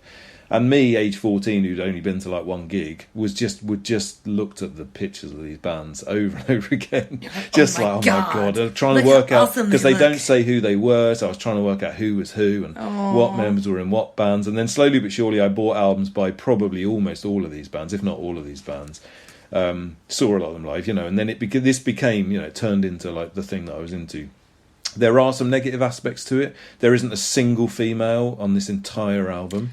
And any mention of a female isn't particularly brilliant, I must say. So that's not bad. Many mentions. And I mean, and that's just, I suppose that is just how the punk scene was in 1994 to some extent. It is quite interesting to say that the second band signed to Epitaph was L7. True. So, the first three bands, when in the original version of Epitaph, released a couple of Bad Religion albums, an L7 album, and a Vandals album, and then he kind of like put it to bed for a few years. And so at that point, you could argue that's 1/3 of the label is all female. I mean, I think it was just by chance because L7 were fucking great, and he happened to stumble across them. Yeah. Epitaph did get a little bit better at that, but it took a while. And I've got to say, generally, this scene that this came from, which I suppose you could call a lot of things, I would probably call it a pop-punk scene of the 90s, but I think it's probably more likely to be described as the skate-punk scene of the 90s. I don't think that those things really, either of those things, completely cover all of the different styles of music on this album, but again, we'll kind of get to that. But I think that is sad. There is two people of colour on this entire album. It's basically just a celebration of white men. Yeah. So that's not great. And honestly, that kind of put me off the idea of even sort of covering this. But I think we had this idea of like taking a few compilation albums and just sort of doing episodes about them and just sort of talking about all of the things about the record labels that did them, but also talking about obviously all the bands and just using it as a sort of starting off point. And this one was just always the one that for me was like, we've kind of got... if we're going to do this has kind of got to be the one, because this was my album. And, I was a white boy in 1994 who didn't necessarily question any of these things at the time, and this, as a result of not having any, not seeing any of the negative side of this was an incredibly influential album. So I'm not going to make any apologies for it, but I think it's important just to point it out at the beginning. So my first listen to it was a week ago. Oh, there you go. Because when this came out, I was 5 years old. And the first part, I did buy a Punk-O-Rama, but they stopped making them in 2005. So I think I bought number 7, because it came out every year. So it would have been about 2001, 2002. And that's about the time I started like going to gigs and getting into music and stuff. I'd have been about 12, 13. But by then, everything post maybe... I mean, I did briefly look at the track listings for all the Punk-O-Ramas, and I'm pretty sure everything past about 4 or 5 becomes not this kind of like short little punk songs or like skate punk songs or pop punk songs. They become like a really wide array of bands, and like you say, a bit more of a label sampler as opposed to a compilation, which means you just get everything. Some bands that are brilliant and some bands that you're just not really into, and they don't really work with each other because it's not been thought through as a compilation. It's just here's a bit of every band that we've got. I think that's a really interesting point, actually. But it doesn't really work as and I never listened to it much. Because I don't know if you'd agree, but I think this one does work in that context. Yeah, and partly it works in that context because all these bands... Actually, I don't think this is very true. Varied. But they are they're similar enough that it can flow a bit. Similar enough that it flows, but I do think there's some really weird stuff. Not weird, but like different. Definitely, yeah. Different stuff. There's a couple that we'll talk about that I just think, how did they even end up on this? But well glad they did, and they're probably my faves. But, but I think that even from I've listened through a few of the Punk-O-Ramas that came after this. Even by number 2, they'd already signed, because there was just money by then, I suppose. So they'd signed so many bands that I think 2 has got something like 25 bands on it or something. Yeah. And they became double albums after a while. But I mean, even by the second one, there was a lot of like trash. Yeah. Frankly. Would you like to have some facts about all of them, just quickly? Yeah. I can reel them off. Who are the 2 bands that are the only bands to appear on all 10? Rancid and Anthrax. Oh no! Oh, hang on, right. no, sorry, Rancid and Pennywise. Yeah. Sorry. And the singer from 10 Foot Pole who went on to become the singer in Pulley has also been on, I don't know if he's been on them all, but he's certainly been on the vast majority of them. He's been on all of them. There you One go. with 10 Foot Pole. Who, do you want 9 another with Pulley. tidbit about him? Was a championship ice hockey player who could only tour during the off-season. Weirdly, I read that somewhere. Yeah, well, it's a fact. It's like someone was. I read an article that was kind of like describing Punk-O-Rama and saying, the first few were good because they were bands that you really had to think about why you knew them or if you knew them. Whereas later down the line, it was just a big mash of really popular bands, and they described it as one of the things was, you remember Pulley? And they're like, no, tell me who that is again. Oh, the singer was, and then that's, I remember Pulley. He was quite famous, I think. I'm pretty sure he ran, because the hockey cup. I don't know anything about ice hockey. I can't wait to hear your facts No, the about cup ice hockey. that you win when you win at ice hockey. Yeah. Right. I don't know if it's in Canada. I don't know if it's in Canada or in America or whether they mix them together. I don't even know what it is, but it's massive. Right. It's like this ginormous. It's like a person-sized cup. Yeah. And there's a picture in a Good Riddance album of the singer, I think, from Good Riddance, and this other guy dressed as an ice hockey player holding this massive cup. Aww. And I think the other guy who is the ice hockey player is the guy from Pulley. Aww. So I think he must have won. But then, again, the singer from Good Riddance is now someone who goes and... what would you call him? Someone who goes and looks at players and tells them who to sign. A scout. A scout, yeah. So they, so weird. Sorry, these are just. So I should say, lovely facts. that I've got loads of facts in my head about all of these bands, And you're just going to and come they're out just going to come randomly. out. So this might I be a think very that's strange the best, episode. most organic way, because, like I say, my first listen of this was only last week. I am aware of these bands. Obviously, some of them went on to be massive, and I would have only heard them when they became massive. But yeah, I never listened to this album until recently, so it's been lovely actually, because some of these bands I would have completely poo-pooed, but some of their songs on here are all right, and vice versa. Yeah, definitely. And I mean, maybe that's worth just a quick discussion. We did watch a movie called 1994, which is available on YouTube because it was let's made. put it on the playlist, I'll put it on the actually, playlist, yeah. definitely. And it's not really got anything specifically to do with Punk-O-Rama, but it's basically about and again, I think you'd call it the third punk explosion. Mm-hmm. Maybe the fourth, but let's say it's third. The first one obviously being the original one with Sex Pistols and Clash and Ramones and all that stuff. Then I think you could probably throw American Hardcore in there, but let's not. The next one being Nirvana. And then this is, to some extent, Well, they say a that this continuation killed of but it depends how you look at it. Yeah. But anyway, so the documentary is all about 1994, the third year that punk broke. Yeah, Or they whatever. call it the year that punk broke.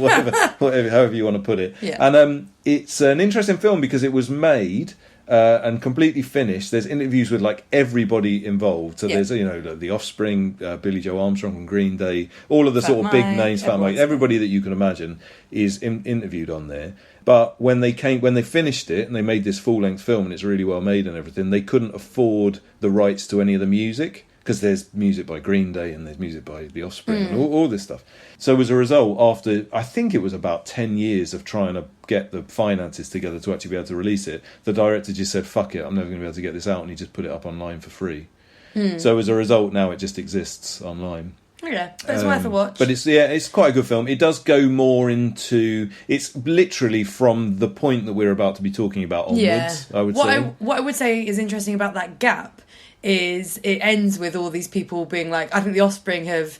It's a few years after everyone's kind of made it, but the filming interviews kind of end with Blink-182 becoming big. Yeah. And that's where it ends. Yeah. And you've got Billy Joe feeling a bit sorry for himself. Billy Joel? Billy Joel. Billy Joe. Billy Joel Armstrong. And sorry, my brain just went wrong. So you've got Blink-182 have just kind of become big, and you've got Billy Joe Armstrong feeling a little bit sad because his band aren't doing so well. Yeah, That's where the interviews kind of end. And then what must have been the next year, American Idiot comes out, and then, the Well, world's it's interesting ruined. because we talked about this afterwards, just very quickly. They paint a picture of Green Day's career going like, Dookie was massive. Yeah. Then they slowly but surely got less and less album sales, which is all true. And by the way, I think that they made some much more interesting music in the era where they weren't very popular. Yeah. But and then they had that fucking ballad song, that really horrible Good Riddance Time song, of Your Life, Time of Your yeah. Life.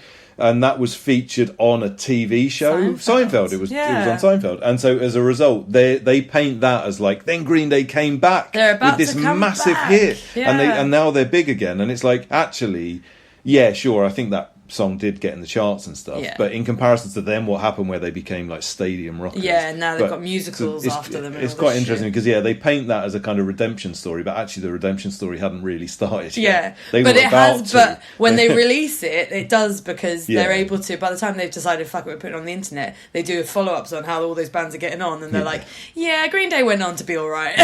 Like, they didn't do that bad in the end, guys. Don't feel too sorry for them. But it is quite beautiful to see people like Tom DeLonge being like, yeah, we're the biggest shit, and it's like, nah. You're right now, I mean, he comes across as a completely delusional, I really completely enjoy him. unself-aware. I mean, I'm not surprised by any of this. It's like someone said to him, we're making a documentary about punk, and he's thought to himself, I'm going to say everything wrong.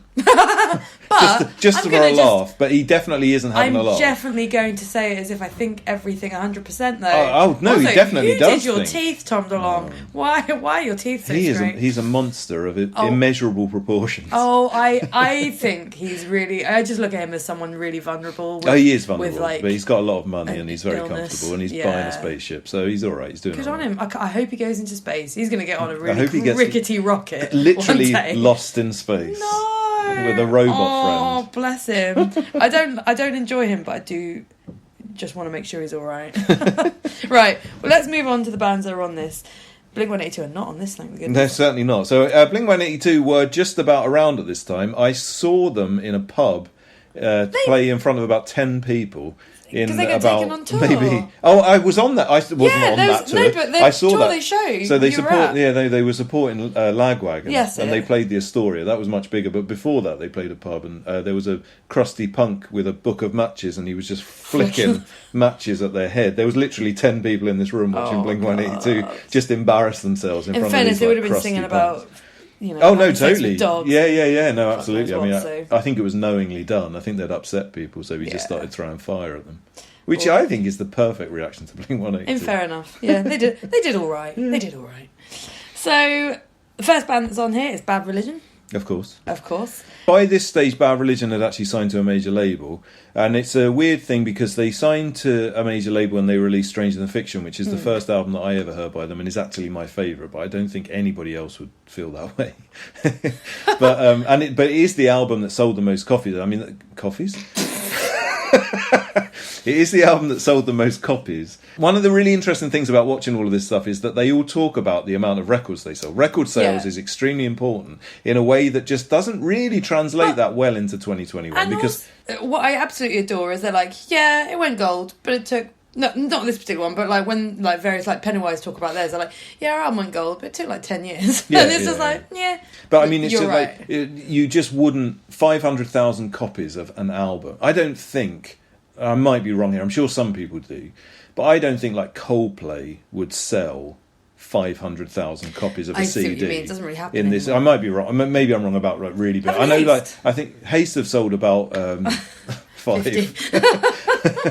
But like particularly CDs. Yeah, I mean, to put it into like more literal terms, like definitely no one is selling 500,000 copies of any CD.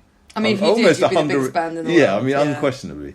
And so it is weird. I mean, obviously, it's just the difference in. It's just different. It's just different. Time. So I don't know whether Stranger of Fiction had quite come out by the time Punk-O-Rama came, but definitely it had sort of been finished. And Brett Gurewitz made that album with them, but he didn't actually tour it. I don't think.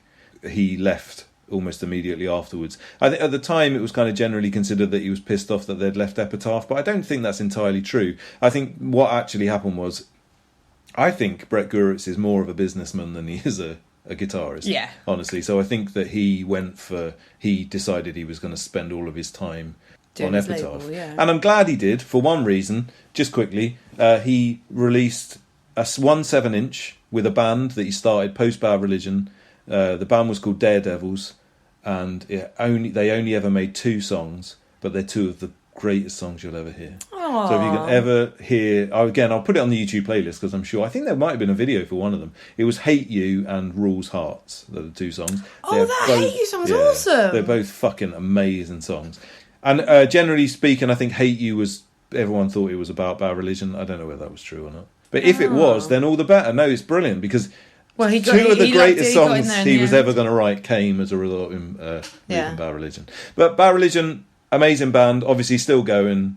Not really very much to say about them. No. They were probably my favourite band for a fair chunk of time when I was younger. They're one of the first bands I saw live, like first punk bands that I ever saw live, supported by Snuff Really? in 1995. Where was that? Astoria. Cool. Next band on here, Down by Law.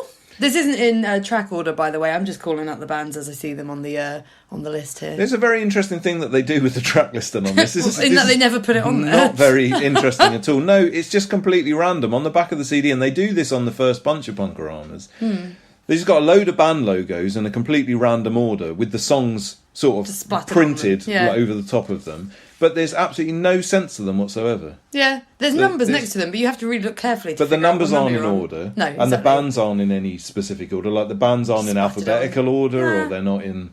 There's nothing. This just makes no sense. And I think I remember as a teenager spending a lot of time trying to work out why they were in that order, thinking there must be a reason. I think it's just how their logos fit on the page. That's probably it's true. Been just splattered on there. Yes, and it does make for when you're listening to it driving and you're like, oh, track 9, which one's this? It's a nightmare. And then you're looking, you're like, fuck knows, I can't look at the CD for long enough without crashing.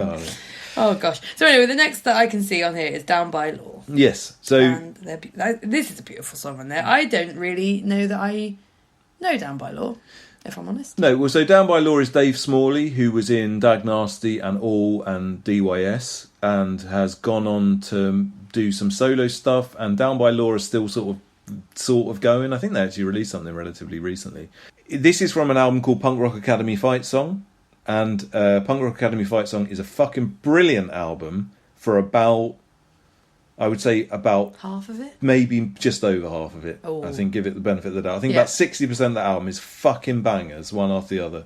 And then there's like 3 horrible, sappy really ballads weird, on the end with really embarrassing lyrics. Yeah. And then there's a few songs on there where they try and be a bit funny. And then they also cover I Would Walk 500 Miles by the Proclaimers. So there's a lot of like, when Down by Law, and this is true throughout their career, the album after this is a bit more, it's a bit better. There's still a few bad things on there. Yeah. But for the vast majority of Down by Law's career, they are either absolutely fucking brilliant or absolutely embarrassing. Yeah. Unbelievably embarrassing. Which is a shame. Down by Law have really gone down the toilet. I think Dave Smalley, I'm not really sure what's going on in his brain, to be honest. But they've done a lot of... Their more recent stuff, there's a lot of acoustic guitars. I think that he's... Sorry, have you got a problem with acoustic? Oh, no, in the context of, okay. like, you know, you don't want to see 2 members of Down by Law basically trying to write more than words. Okay. You know, that's where... that feels like... I don't think they'd consider it that. He got really obsessed with, like, the Jam and stuff like that. And so he made a few albums where he was trying to sound like that, and that didn't work, really. It's a real shame. He's espoused some right-wing views recently, so he's a bit of a prick. Ooh, okay, poo-poo to them. Which is a real shame, because I will say that the Dag Nasty album that he's on, which is called Can I Say, and I think the All album that he's on, which I think is Alroy Says, both of them are like the best thing that those bands ever did. Oh, okay. That Dag Nasty album is perfect. It's so good. And like I say, Down by Law, when they're good, if they had literally just, because I think the album's got 20 songs on it, if they just got rid of 6 of them, the bad ones, get rid of the poo ones, it would have been a classic, but it's not. Well, but they didn't, and here we are. Next band, 10 Foot Pole. I had not actually heard this band, but I definitely knew of them because I know that I've seen them on like gig posters of the past, and I've seen that they play with certain bands. But this song is so good. Like, I don't know them, so I can't say whether it's a good song for them or not. But, like, for this album, it's definitely one of the better ones. It's so good. It was my favourite song from this album when I was a kid. When you were a kid, yeah. Definitely. And it is an absolute fucking banger. The 10 Foot Pole are a weird band because the guy that we were talking about before, who was the professional hockey player, so he was their singer for the first album, and they released a few other things. There's a split with Satanic Surfers that he's on as well. He did a few things with them, and then he left and started Pulley, and the guitarist from 10 Foot Pole took over the sort of vocal duties, and then they've continued on, and they're still going. They literally released an album within the last 5 or 6 years, I think. Oh, fair enough. But the unfortunate thing is that the guy the hockey singing player now? who Oh, was okay. singing for 10 Foot Pole back here and who sings in Pulley has got an incredible voice. Yeah. I think it's like a real, just unlike most people's voices. No. You know, But it does ever so slightly remind me of the guy from the Copyrights in the nicest way. yeah, in that it's kind of. very melodic and has that Yeah. nice quality to it that I can't really describe. yeah, a nice quality is probably exactly You right. can't really say what it is, but there's something very nice about that voice. Well, Dennis, the guy that took Dennis! over, the guy Oh, that, Dennis didn't stand a chance! the guy that took over on vocals, his voice does not have a quality. Oh. He can sing, like, it's fine. And they did an album called Unleashed, which is the album after this, which I loved when I was a kid. Yeah. And still I can listen to, and it has got some good songs on it, but it hasn't aged anywhere near as well. Whereas the album that had the guy, and the Pulley albums from this time, are still, like, really listenable. Yeah. I mean, it's very much like, they're real, like, standard skate punk. Yeah. There's nothing that interesting about them apart from his voice, really. Yeah. But whereas, so this 10 Foot Pole album is great. This song is fucking perfect. It It's is called such a beautiful- It's called My Wall, and it's just such a fucking great song. It's just good. It's the kind of song that, like, I'm glad that it was your favourite, because I think it's the song that if I'd have heard it as, like, 11-year-old me, I think I'd have been like, fuck yeah, this is, Yeah. like, the sound of, like, do something, like, Yeah. get on with something, do something creative, be interesting. Even though, like, I don't know if it's even that great of a song. It speaks a Oh, no, I really think nice it- message. I- He does it in a really good way. Yeah, I just think it is. I mean, I've got to say, like, musically, it's one of the most punk things on this album. Yeah, Like, it's got, it's really driving. It's a fucking banger. Yeah. It's great. It reminds me of that kind of, like, propaganda feeling of, like, I don't know. It's like propaganda without any of the sort of heavy metal and Yeah. musicianship. Yeah, but And that kind of the message. The two things that ruin propaganda, it doesn't have. Oh, I fucking love ruin, you piss stain. I hate No. musicianship in punk. Oh no, propaganda gets away with everything. So gorgeous. No, but it has that kind of, like, here's a message that young people can understand very Yeah. quickly, and it makes you really, like, pumped to want to do something or be better. Totally, yeah. So next band on here, Gas Huffer. Yep. I did know them before this, but only because you've played them quite a lot at home, and they're, like, just so fucking cool anyway. Yeah. This isn't my favourite song of theirs ever, but I'm so glad that it exists on here because it's different to everything else. Yeah, Gas Huffer is a really strange band to have ever been on Epitaph. Yeah. And a really strange band to have ever been anywhere. Because To have existed. I've got to say, like, Gas Huffer pretty much fit into the sort of garage rock, garage punk sound. But it sounds kind of like But it's swampy, not. It doesn't. It's silly. They're unlike anything else. I don't think there is another band who have ever existed that No. sound anything like Gas Huffer. I can imagine them kind of. I mean, who would their peers have been other than? I mean, Well, I it didn't wouldn't have see been any. any. Of them. It wouldn't have been any Epitaph Any of band. these I mean, they Epitaph obviously ended up playing a lot of gigs with them because Yeah. they all did. But I could hear them being in, like, the similar crowd as, or, like, I could see them being friends with Rocket from the Crypt, that sort of thing. it's more that sort of level. It's like they were on Empty Records before this, which was definitely from the Pacific Northwest. I think Seattle-based label that had loads of those sort of garage punk Yeah. bands and more like pop punk sort of stuff, like Quiz, Screech and Weasel Yeah. type of stuff. They might have sort of just about fitted in with that. I would say I think they released something on Estrus, which is Mono Men's record label. They probably fit in with that sort of thing a bit more. They just, like I said, I mean, I think they're generally considered a garage punk band. Yeah. But and that garage punk scene, like a little bit after this, so definitely not at this time, but in more like the late 90s, that garage punk scene, that Estrus scene and stuff like that, it got really big. But I don't know that they ever did, but they were just, I love them, and I think that they're really interesting. They've got a really interesting sound. They do Yeah. a lot with what they do. They were really fucking weird. Their lyrics are really weird and interesting. They used to make for every record, they'd make a comic book with all the lyrics written out in a comic Really? book, which they would draw themselves, and you every time you bought one of their albums, there'd be a little thing in there saying send $1 or something to this address, and we'll send you a copy of the comic book. And I got one, and it was just mad. It was just like real like outsider art, like really like interesting stuff. So I just think they're brilliant. So they weren't a new band. I would guess that they were probably signed to Epitaph partly because they had a bit of a following and they could probably sell a few records. I think this is from their third album. I think they had two before, one of which is called Janitors of Tomorrow, which I think is a fucking brilliant name for a record. Hard to describe Gas Huffer really, but of any of these bands, they're one of the ones that I would definitely say to check out.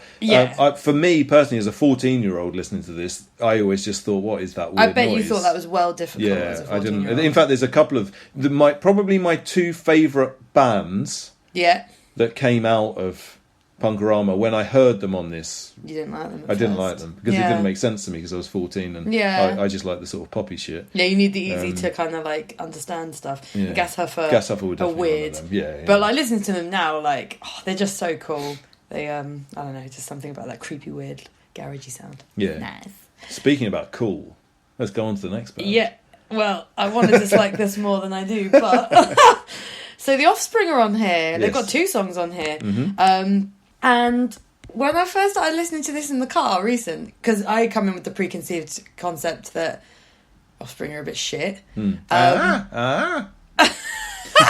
And to be honest, until you played it to me, I only knew of them from Conspiracy of One onwards. I only knew I know what song you're trying to do. It's not it. No, is it not? No. That is it, isn't it? I'm not doing it, but that's not it. Okay. You mean Pretty Fly for a White Guy? You're I'm doing not the noise sure. from that? I think so. What? You're not doing the word. It's more of a yeah. I'm not doing it. Okay. It's an embarrassment. My dad sang that on karaoke whilst he was trying to drink.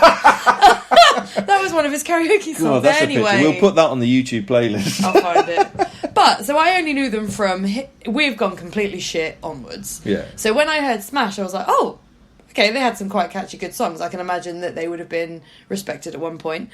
These two songs, one of them I don't care for at all, but the other one, when it starts, I'm like, I want to dislike this, but their song Session that's on here, it's actually really annoyingly good and catchy. It's probably not good, but it's definitely like... No, it is good, I think. It comes on and I'm like, yeah. Offspring, it's really interesting because I think, like, Smash has always really interested me as an album because Smash was made as a punk album on a punk label, fairly DIY-y. Pretty normal, not expecting much. I mean, one of the things that I'll say about all of these bands, every single one on this thing, and including The Offspring, is that the production is not that great. And which I think adds to it. I think it's a good thing. But it's definitely not clean in any way. No. And so Smash is a really interesting album, unlike Dookie, which was made for a major label and which had a proper producer and had all of the stuff. But Smash was just made by they were just doing their literally normal like thing. Anybody listening to this could have been, who were in a band, could have just accidentally made an album that, like that. And when we watched the documentary, I'm pretty sure that Brett Gurewitz explains that he heard one of their songs was like, that's a single. And everyone was like, a radio song. Yeah. And everyone in the punk scene was like, what the fuck's a radio song? He was like, I'm going to get this. And why on earth would this be? Why? And it was keep them separated. And so he went to the radio shows and was like, play this, because I think you'd like it. And then before you knew it, Offspring got massive and Smash sold. Basically speaking. It's a bit of a tumble. You've made it sound much easier than I know it was a lot longer than that. But like, as to why they may have made it and others maybe didn't. But they did. They wrote these ridiculously catchy songs that eventually were quite annoying. But one of those is all right. The other ones, I don't like it. Yeah, and I mean, I think Self-Esteem, which is the other big single that came out, I mean, is just a fucking brilliant song, and I don't think you can say there's not a brilliant song, you know, whatever you think of The Offspring. But so that's what I find interesting about Smash. What's interesting about this is that this is from the album before Smash, which is Ignition, which again, I mean, probably in a lot of ways, and that song Session, it is really catchy and it is really good, and probably if that had been a single off of Smash, it might well be a song that everybody knows now. True, but then in '92, who was ready for that? Everyone was still well in the pits of grunge and not really into this at this point. Yeah, no, totally. Yeah. And I actually quite like the other song, which is an unreleased song called Jennifer Won the War, Is it Lost the war. She very I gave lost- Jennifer she very the lost it. I gave Jennifer the benefit of the doubt there, when I shouldn't have. Yeah, I quite like that, but you know what the Offspring went on to do with the stuff and everything was. Sorry, everyone, just remember how Pretty Fly for a White Guy goes, and I'm just sure they can. imagine what they don't Dave's need trying you to sound. do. And you know, and literally everything they've done since. And I must say I haven't listened to it. I did quite like, so the album after Smash, which has All I Want on it. All I Want is a really good song. Yeah, and that just sounds like Bad Religion. But, you know, they definitely went for the cash grab. They went for the pop hit. Once they had that one-hit wonder, they were like, right, this is what we do now. Yeah. And so they're a totally different band. And I've seen a picture of them recently because they just kicked their drummer out because he refused to get a COVID jab. Yeah. And they look like weird plastic action men. And he's still wearing them glasses, isn't he? And one of Which them, doesn't who is help now him. must be a 50-something-year-old man, still calls himself Noodles. Noodles! Gosh, he's a funny-looking chap. Oh, bless him. Good old Noodles. And like I say, I'm pretty sure someone that we know is going to see The Offspring tonight, so they're still going. More fool them.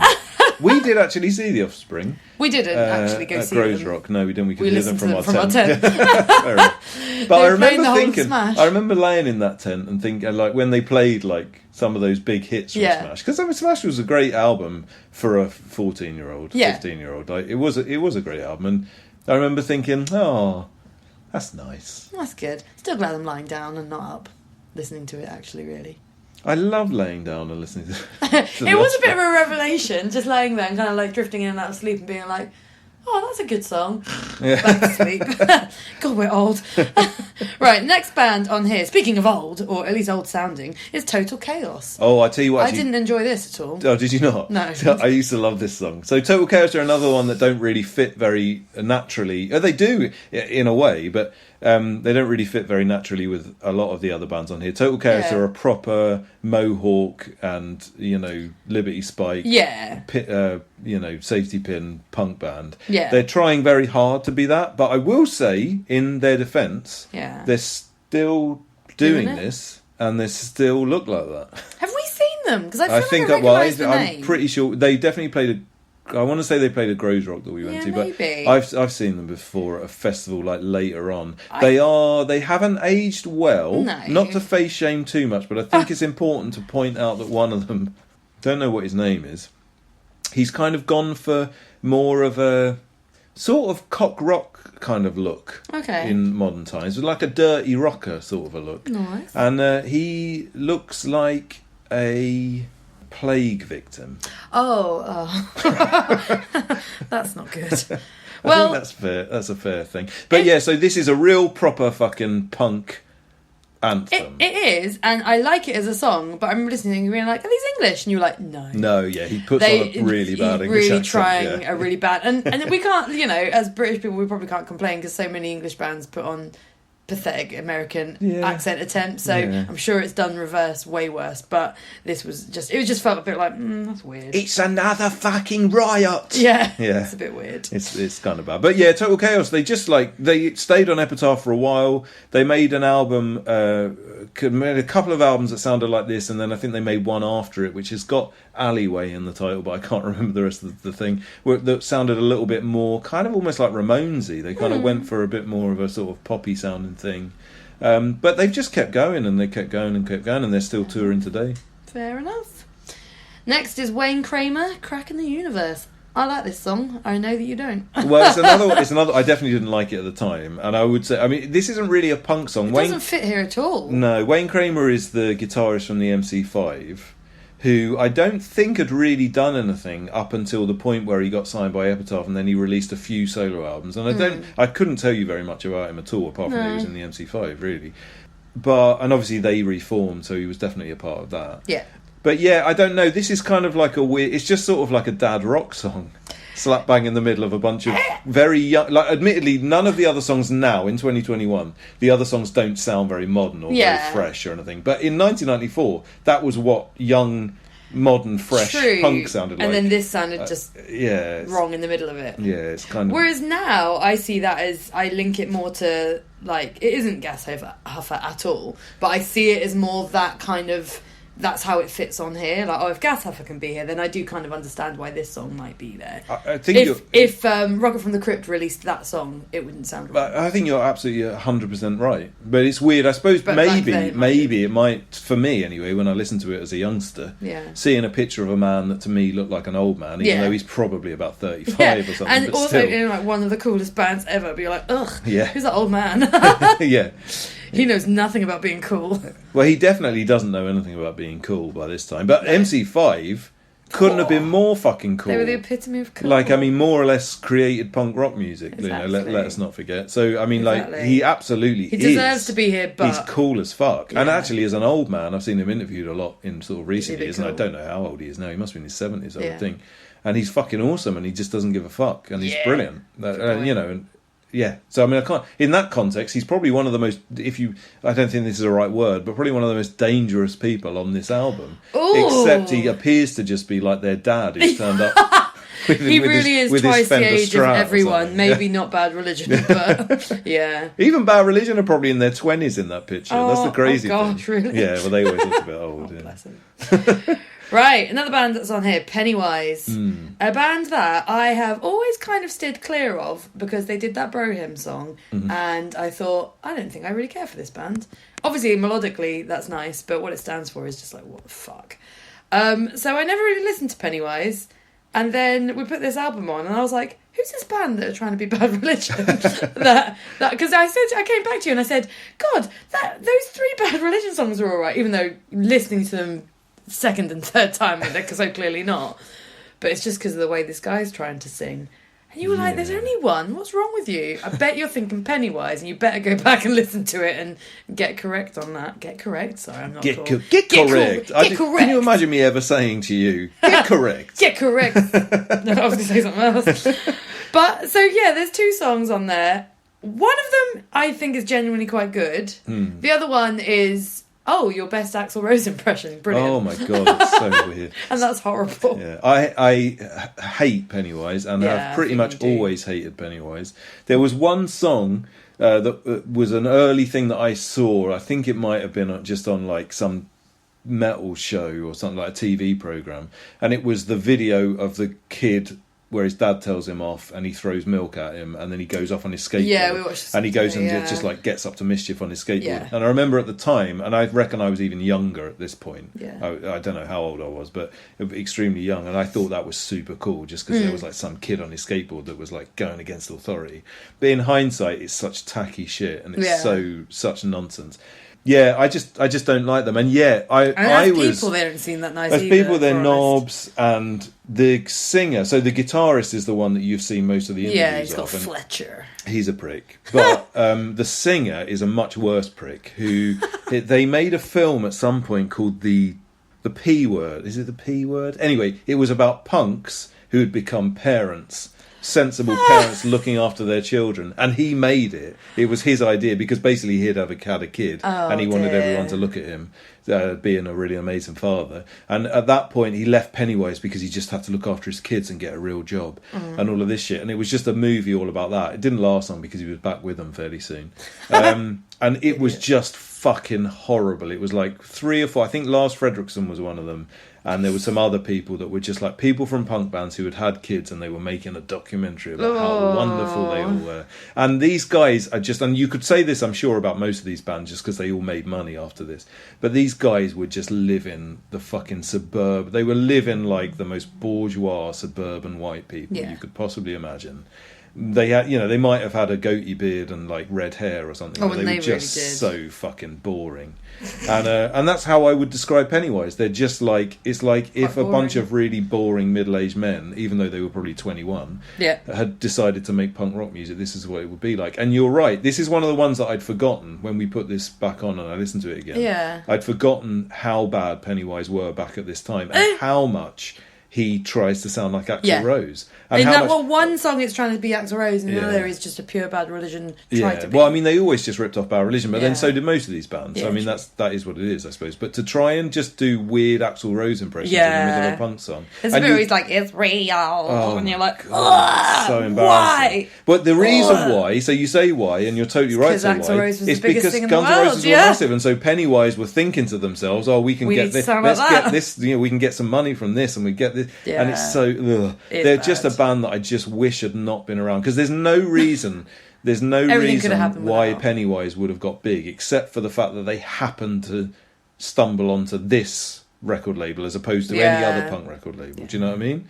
If anybody, because there's a million bands that sound like Pennywise, there's no reason for them to be remotely popular or remembered now. Hope no one from Pennywise is listening. Of course, no I one don't from give a Pennywise. fuck if they are, but Suck it, Pennywise. I just mean, like, come on, like, Yeah. so boring. They're so boring. They've just continuously churned them out. And worse still, just to remember the worst thing. Yeah.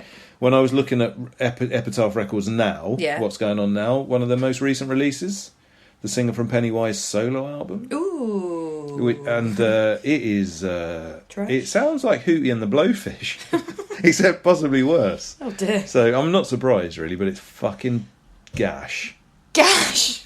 Well, from a lovely glowing review of Pennywise to what I'm sure will be a nicer review of Rancid! Yay! Yes, although, hang on, interestingly, Oh? Lars Fredriksson has also just released a acoustic album. He can is suck it. also fucking gash. Oh, weird that, isn't yeah, it? it's funny that. How isn't it? fucking So there you go. strange. There's a bit of a connection. Well, between these not two everything bands. about Rancid is bad. In fact, he may be the only really bad bit. He's not that bad either. But yeah, Rancid. I mean, at this time, What so can we say? again, another band very similar to like Offspring and stuff. I mean, this Hyena, which is the song that's on here, is from their first album. Yeah. And I mean, that was just totally just like a little DIY punk band making an album. Yeah. And it's a great album. They definitely did better, but it's a really good album. But it's crazy to think that Later Rancid this year, they're were about just, to go you know, crazy. yeah, because again, Come the like, Wolves comes out this year, doesn't it? yes. Yeah. So weirdly, there's not a song from Let's Go on this, and I can't quite work it out why. Because I'm not sure if maybe Let's Go hadn't come out when Punk-O-Rama came out, because they Oh, maybe definitely not. released those albums really close together. Yeah. And the other song that's on Punk-O-Rama, which is an unreleased song called I Wanna Riot, ended up being the B-side of the original version of Ruby Soho. Oh, really? Because they released a 7-inch of Ruby Oh, Soho fair enough. that had this on the B-side, and then they re-recorded it for Out Come the Wolves, and it became obviously like one of the biggest You know. songs of this era. So Become yeah, huge. really interesting. We've talked about Rancid on this podcast before. I can't really remember why, but I Just have general love just, for Tim Armstrong, I think it yeah, was. I mean, I really don't think they've ever done anything that terrible, and I haven't liked all of their albums, but they've never really, they've never really shit the bed. They've always stayed relatively genuine. Like I say, they've made some bad music, Yeah. unquestionably, But they made it for genuine but reasons? they never tried to sound like Axl Rose because they thought that was going to be No. big. They never tried to make a one-hit wonder going because they thought that was going to be big. Do you know what I mean? They never came back out with an American Idiot and put eyeliner on and tried to No, dress they've up always like, they've always you know? been themselves the entire time. yeah, I think they've they- definitely gone for a bit of the mainstream money grab at various times, but through just being themselves and catchier versions. But you know, they Well, not catchy yeah, versions, maybe, but- yeah, maybe. But then also, I tell you what, Rancid did do. They made a bunch of catchy music Yeah. after they had their massive hit, and then in I think the year 2000, they released that Rancid album, which is basically a fucking crust punk, Yeah. like American hardcore album, which is fucking brilliant. That's a great album. So. You know, so they they definitely got offered a lot of money from a lot of Yeah, I major bet. record labels, and they didn't take any of it. So I mean, you know, you've got to have some respect. Yeah, for that, he's really. definitely a very respectful human being. Mr. Yeah, Tim and I Armstrong, think isn't Matt he? Freeman is as well, actually. Yeah. And obviously Operation Ivy are Just untouchable. plays the bass So too much. oh, I agree. I La, don't la, like. la, la, la. I don't like. And he's got a horrible singing voice. Oh, has he? Yeah, Did he horrible sing? singing. Well, on the Oh. first album, the one that Hyena's from, he sings quite a lot. Oh, leave him alone. He's trying. He is trying Tim to be. Armstrong's got funny. Yeah, but he listened to him It and went, if sounds he like- can sing, I'm gonna fucking do it. Sounds like Bless him. who's the drummer in the Muppets? It sounds a bit like that. Animal. I think it's like that. He's a Muppet. Be like, he definitely, yeah, totally like that. What you just did. Yeah. Oh, Matt Freeman. Have you ever heard the duet between Matt Freeman and Dexter Holland that goes, It's not very good. Gosh, you're an idiot. That one didn't come through with a big hit. That is not good. Right, well, moving on. SNFU. So this is the other band that when I was 14 I listened to and I didn't really Struggled get with and it. didn't like very much. And now probably one of my favourite bands of all time. Yeah. And this the album that this comes from was again, because I love the two albums that come after it, which are the sort of ones that were like much more in the classic, like when punk was big, you know. And those albums are fucking brilliant. And I never really went back and listened to this one. Is it This Way Leafy? Yeah, What is Something Green and Leafy This Way Comes. That's it. It's a long Because time. obviously that's the name of that album. But it's a brilliant album. And SNFU are just such a special band, such an interesting band, lyrically, musically. Chai Pig, the singer, is an incredible person, or was an incredible person who died very recently, and he's just like just amazing.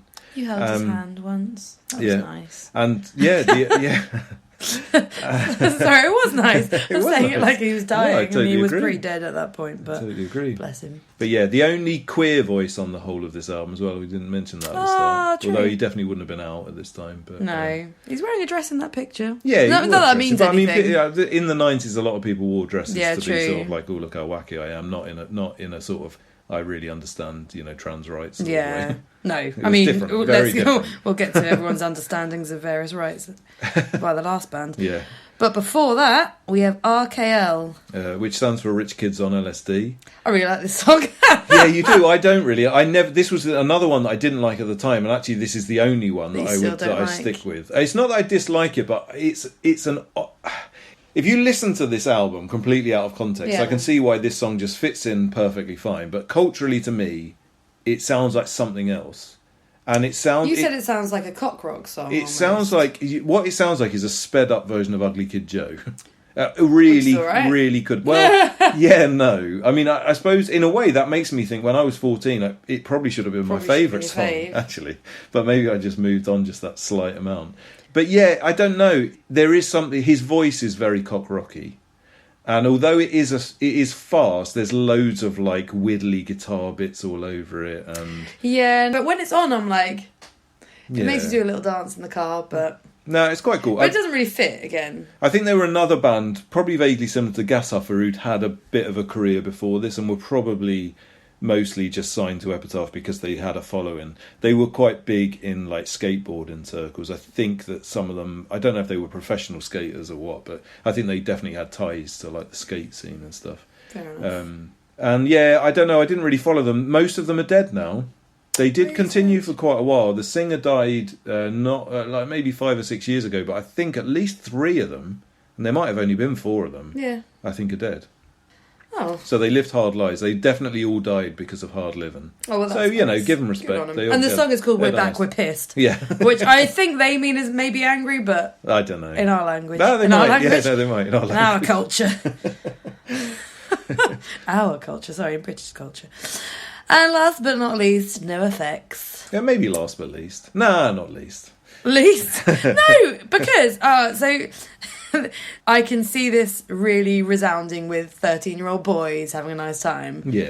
Both It definitely of did. these songs. It definitely and one did of them with me. happens to be catchy and misjudged, and the other one is just so misjudged and awful. Well, it's weird. But then, So- is it? Is it? I don't know. Well, right. So, I mean, we've tried not to just talk about the songs individually, but I think both of these NoFX songs deserve a discussion. Yeah. Because both of them are problematic, but I think that on some level, Yeah. both of them could be seen as quite empowering. And Yes. so it's quite a confusing thing. So let's talk about it. So one of the songs on this is "Don't Call Me White," which I Yeah. feel like is one of NoFX's most famous songs, Yeah. and I'm sure most people listening to this know it. And it's damn catchy. It's really Such catchy, a good song. and yeah, it's a great song. Me, age 14, before I thought about anything remotely, right on or political or anything. But I have to admit, at the time, I could never 100% work out what the message of the song was. Probably because I was dopey, although I still have a bit of a hard time with it to some extent. Because two things: one, NoFX aren't white. So they're one member of NoFX is white, the other 3, are not. So I think they had an album called White Trash, Two Heaves and a Bean. Yeah. Which was supposed to be called something much more shocking than that, which I'm not even going to say. But I'm sure most people know what that I was don't, so I'm supposed to be. definitely going to get you to tell me later. And so I figured it was like a play. You know, I think I just thought it was some sort of right-on message about, like, not calling people who are not white but aren't necessarily, like, they may be obviously pale-skinned, but they're not actually a white person. So that was what I always thought the message of the song was. And I think when he's questioned on it, that's kind of one of the stories he's given over the years. And I read this article that's from someone who is talking about the idea of being Jewish recently, and Fat Mike is a Jewish person, so, and that's what he kind of does sing about in a bit of this song. So this person who's written this article, who is Jewish, is saying, I don't like being called white, I prefer being known as I am a Jewish person, because that means more to me, and that is actually who I am. I may be pale skinned, but that's not really it. And it's about kind of like owning that part of you, because also, like, people that come from that part of the world maybe probably wouldn't have considered themselves white anyway, if you think about where Jewish people are from originally. So that is an argument for what this is. But then he's been asked, like, straight up, is this about reverse racism? And he's just like, yeah, it is what it is. And you're like, I feel like you should probably...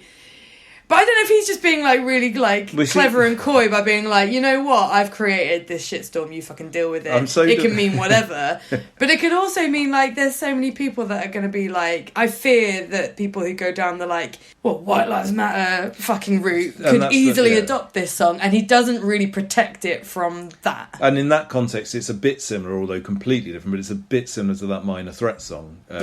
Guilty of Being White, which was another thing that was sung, misjudged, because it was sung by someone very young who thought that they were making a valid point, but maybe making it in a really sort of clumsy way, but definitely wasn't making a racist point, but which has then been taken on to mean something else. And like Ian MacKaye always says about how, like, sometimes every now and again he'll hear that some, like, Nazi German Nazi oi band has covered it, and it's become a massive, like, hit in the right wing scene or whatever.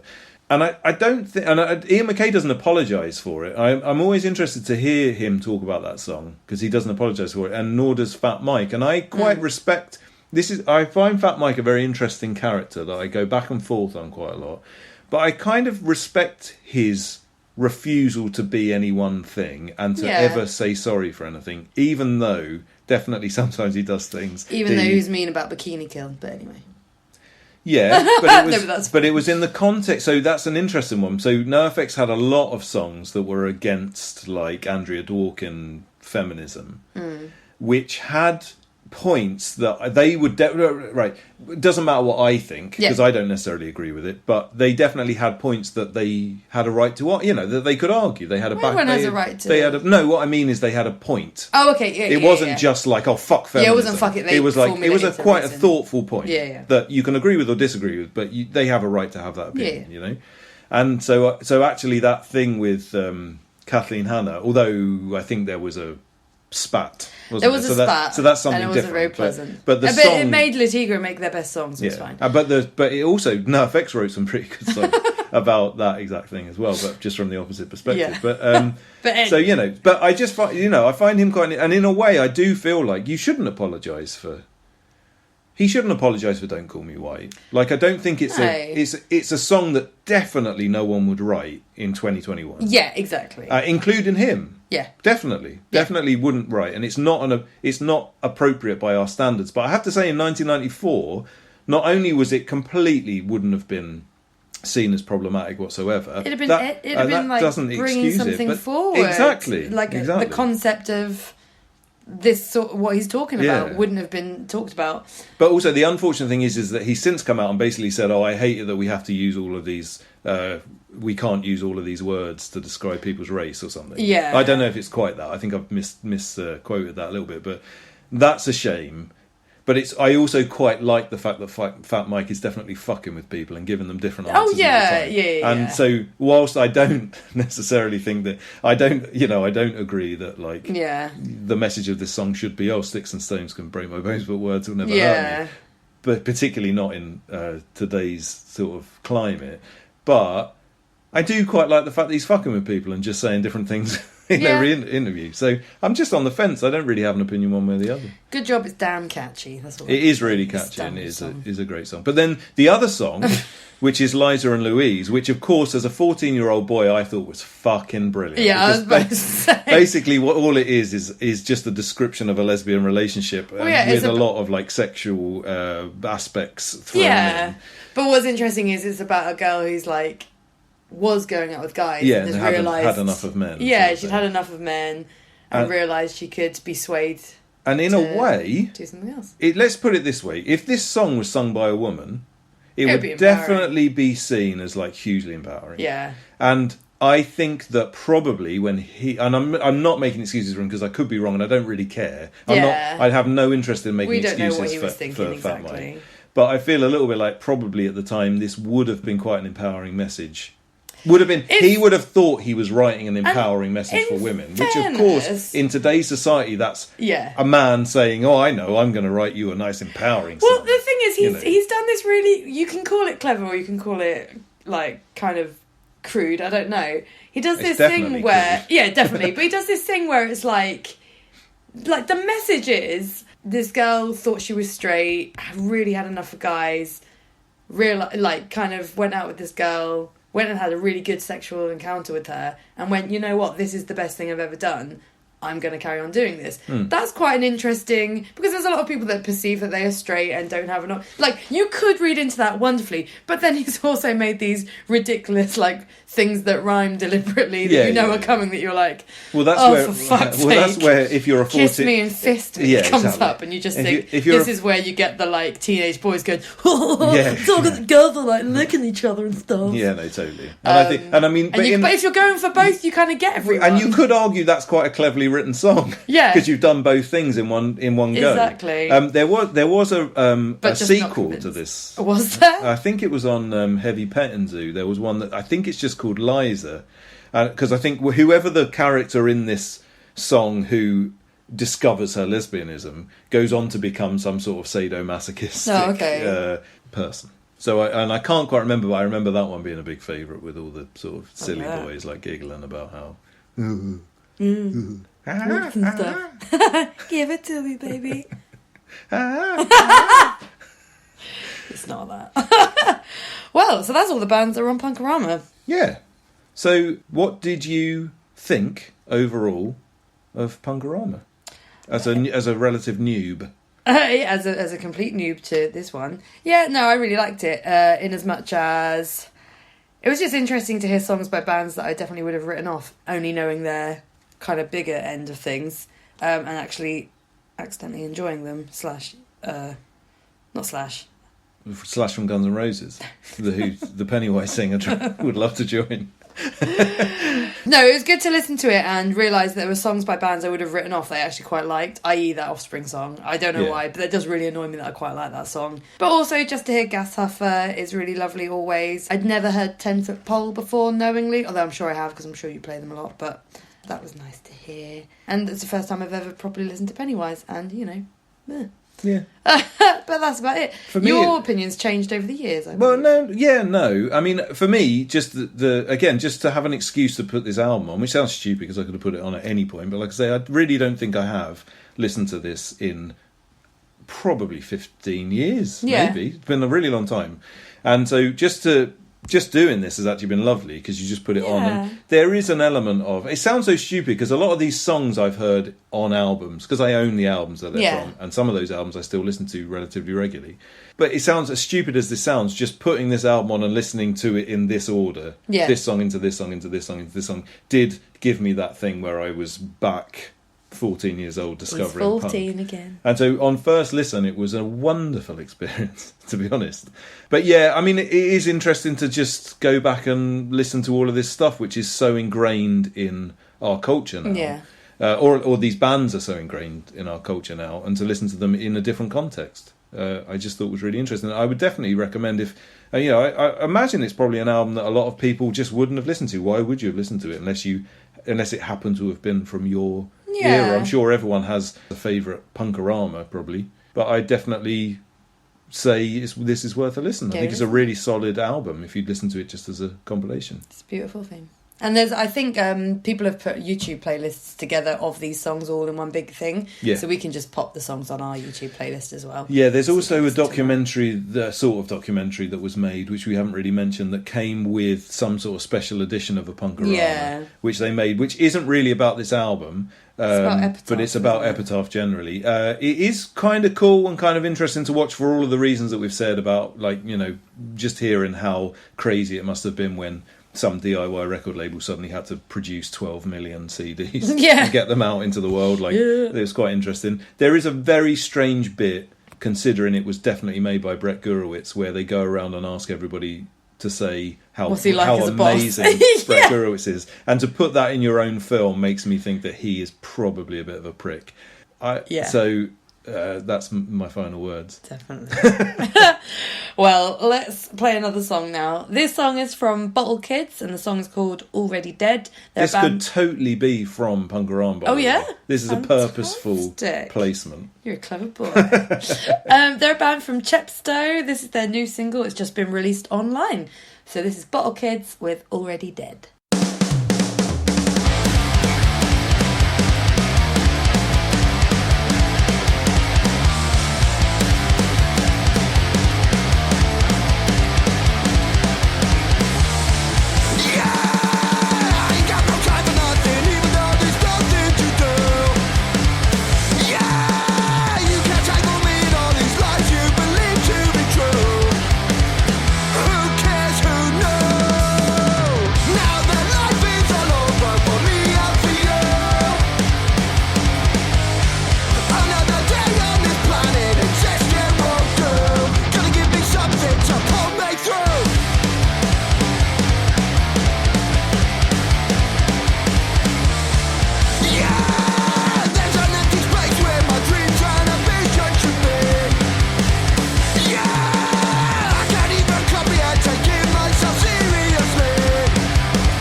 Pictures up. Rolling. Rolling. This is trash. This is sweet, sweet trash. To avoid fainting, keep repeating. I love what I see. Leave the auditorium. It's only a movie. Only a movie. This week's trashy film for review is Beer Money from 2001. Selling them. You can't do that. Sure we can. We'll just post them on eBay. Earth's first contact with intelligent extraterrestrial life. And what did you do? You thanked him. Yeah. How much is he worth? We want to sell him to a TV show. You can't sell him. You're not even going to live to see the sun come up. What were you doing? It was regenerating. It was coming back to life. I'm telling you, this thing is a killing machine. Forget blank. Grab the aliens. Just so you know, the toilet's out of order. double or nothing. What? How can we do double or nothing? Low man puts the dog's balls in his mouth. Holy crap, Timbo, he's actually doing it! Gentlemen, we are going to have beer money for the rest of our lives. Tim Maroon returns to his hometown of Eureka, California, after losing his job as a TV weatherman in Los Angeles. He runs into two former no-hope classmates who are working in a fast food restaurant and arranges to go on a camping trip with them. As they get drunk, sitting around a campfire, a flying saucer lands and an ET-like 2-foot-tall, wrinkled green alien appears with what seems to be a weapon. Fearing for their lives, they shoot the alien in the head with an arrow. It falls lifeless to the ground and the flying saucer takes off without it.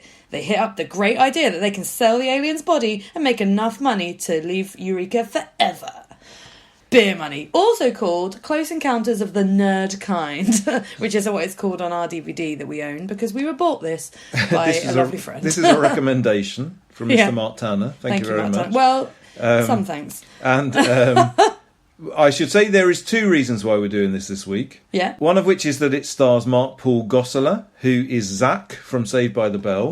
And as you'll know, if you listen to this podcast, I've recently done a special Sham City Roasters Saved by the Bell gift set and coffee. Oh, yeah. Well, a mug and coffee and You some could stickers. choose to have his face on it. So that's why this film came up. But also, it's very appropriate to the Punk-O-Rama episode because, in a way, they try to make this a bit of a sort of pop-punk Showing of pop specific comedy, I suppose. Zach Morris wears a Strung Out t-shirt at one point, and the soundtrack is absolutely rammed full of... Yeah, I think not Mr. T quite, Experience is on it. I think it might be Tilter Dr. on Frank it. Solo, but yeah, and then a lot of bands that aren't so good, like all the Ataris and Ataris are in it, and it goes quite I mean, it bad. was made in 2001, so it's a very... so this is It's where... from the time. It's from the time of no culture, David. Yeah, absolutely. This is where sort of the punk rock explosion of 1994 brought us to. And I would say it's pretty much on its dying legs at this point. But this It's is where about to I be- got into music, so I stood no hope. It's about to be usurped by... I'm about to go see the new Ataris metal. live, Yeah, I put it that bet. way. Yeah, yeah. It's bad. But, this was an experience. So what did you think? It was pretty awful, I'm going to say. I'm just going to straight up say it. One thing I really enjoy is that the front cover of this DVD has a picture of all four of the cast members, really poorly photoshopped. Like, so you can see where people's cut out around them to put it on the front cover. So I love that. I love that it was a straight to TV film. So my expectations were already low, but I would say that there was zero jokes. And the jokes that did happen were all either about being gay, about gay porn, about boobs. There's a bit where they say, lick that dog's foot. Oh, dear. Oh, now I dare you to lick his tongue. Now put his ballsack in his mouth. Yeah. And all of these things proceed to happen, and that's the joke for about 10 minutes. And that, I would say, kind of sets up for how this film ends up going. Just really poor attempts at being funny that are all bad. I think there no are story. jokes, but they're not funny jokes. That's what, Yeah. I mean, I think you can tell when they're trying Yeah, to no, that's what I mean. They're make definitely... jokes, like- all the jokes are there to be there, but they're just really bad. Yeah. What I would say is... not Zach Morris, that's what his name was in Call him Saved by the Zach. Bell. No, we'll call him Zach Morris. Well, I can't really say. Mark Paul Gosselaar. Call him Zach Morris. We'll call him Zach Morris. He's got a beautiful bleached hair, which they make reference to, but they never really... they say it as if it's brand new and interesting, and I think they've made direct reference to it because I think it's very off the time. So I think they're quite clever in being like, oh, look at your hair, because he's got bleached white weird hair. I think it's probably It's one of the very ways that 2000s. it's one of the ways that they're trying to make this into a pop punk film. Yeah. You know, like there's a couple of things that they've tried to shoehorn in here, the music Yeah. being one. The fashion less so, really. Again, apart from the Strung Out t-shirt. Oh, they his don't, big trousers. well, they do all have big trousers, but then I think everyone had big trousers in 2001, to be Got them honest. off Anderson's off Norwich Market. You know, if you're from Norwich, you know Anderson's. That's where you got Andertons. No, it's Anderson's. I don't know. I Cool. went there. That's where you get your big trousers from. Very good. Got your big cords. It's lovely. But they're the little alien's pretty good. I really like the little like it, alien. though. He Yeah, was he's cool. cute. He's quite cute. Oh, one thing that I love about this film is that the comeuppance is because he turns up with this, like, what you think is a gun, so they shoot him in the head and then they keep trying to kill him and he keeps regenerating when he's warm. And eventually some of his other buddies come to try and find him. And they've all got these, what they think are guns. And they're like, shit! And they pick one up and go to fire it back at them. And it turns out it's just a translator. And they point it at the alien. And the alien are like, oh, we really don't know where he is. Yeah. And I think it's meant to be this big, like, oh, everyone's just trying to understand each other. That's exactly what it's supposed to be. And there's all this, like, no subtlety music that comes on. Well, that's another thing. You point out while we were watching it. Every time there's meant to be I've had a revelation about my life. And they put none of the footwork in for this emotional moment. They just expect people to be emotional immediately. Is they just turn up this, like, ballad music in the background. Yeah. Like the main characters, like, fall in love after he stands her up for a first date. And then he shits all over their bathroom. Yeah. And then now they're in love. That whole date thing is really weird. Yeah, it's really strange. It's like they supposedly haven't seen each other since she was at school. Yeah. I guess they were both at school. And so it's obviously supposed to be a number of years on. And then, yeah, it's a bit weird. She sort of says, "Oh, do you want to maybe do something later? Like come over to my parents' house and meet my parents." Yeah. And then he doesn't go to that. And then he talks about it anyway. as if he's like ruined this big relationship. But it's like you literally just And that's such a horrible scene whereby they meet each other and they're having a conversation, and from when the camera changes to his perspective, he's just looking at her boobs. Yeah. It's just a close up of her boobs, and she's talking, It's and like, then talk to my face. well, dude. no, but before that happens, she starts talking. They drown out her voice, and play some like nice music over the top, and then just show her boobs, and then that comes out again. And the music goes down, and she's still talking, and he hasn't heard that she's invited him to her parents' house. Yeah, and. Oh, I mean, that's so 2001. Yeah, I was about to say, it has American Pie written all over it. Yeah, it really does. Era. Exactly Shit. right, yeah. There's one thing that I was convinced I heard. He may not have said these words, but more or less, I think he did. It's like, how many light years did you have to travel to get an ass whooping? Earth style, you cunt. And I'm like, he definitely doesn't I don't think he said cunt, but I don't to this day know what he said. And from now on, I'm saying Earth style, you cunt. I mean, it's weird because there's a few. Basically, we've really named them. The possibility that definitely saying arse, I suppose maybe that's enough. But this could be a little kids film. Oh gosh, yeah. So it's weird because like everything about it is like a child's film. Like the alien's really cute, and you would think that like kids would I'm gonna lick that dog. And, like, what a dare. That's definitely not in a kids film. But it's weird because like, everything about it, like the level of writing, the level of emotion, the level of everything that you could think of in a film is definitely could be aimed at like if this was aimed at 10-year-olds, you'd be like, oh, that's cool. But it's not because there's there's not boobs, but there's close-ups of boobs. There's possibly someone calls someone a cunt. Yeah. Someone put the dog's balls in his mouth. But then equally, like but even when they're trying to be like crude about their jokes, it's still like there's a lot of porking jokes. So again, they're quite clear not to end, which is probably why they don't actually say the word cunt, because I don't think they do really swear. But there's a lot of like porking jokes that comes up, which is just like and it just feels like immature for the absolute sake of being immature, and it's a bit like. That's definitely. But it's very of the time. Remember, 2001 culture is completely in the toilet. So basically, that is what it's like. Oh, someone put the dog's balls in his mouth. Whoa! Yeah, There's an extraordinarily long and drawn out gay porn joke. So I think that is one of the worst things about this film. So I've written down some of the things. So basically, the idea of this scene is that the girl walks in on. Her sort of boyfriend, or not really boyfriend, but this guy that she's sort of having a thing with. Yeah. And there's been a few references to the idea that if he wants to really make some money, he should go into gay porn, and that's like one of the just throwaway jokes. Like, there's loads of money in gay porn. Yeah, it's just basically like boys being boys. Yeah. Like, oh yeah, you should be a big gay. It's like that's the kind of level of humour. And but so it all leads to this scene where she walks in and they've been hiding the alien, but she thinks they're making gay porn, right? And so the idea is that everything they say sounds like they're making gay porn, but they're actually talking about the fact that they're hiding the alien, right? But so keeping in mind that her character just thinks that basically two people have been gay in a room, right? She says she describes one of them as a despicable, sick monster. She says, "I can't believe you can be so foul." She describes him as a sick animal. She says, "Have you no shame at all?" And all that he's potentially, all she thinks he's done is had sex with his best mate. Basically, yeah, just be gay.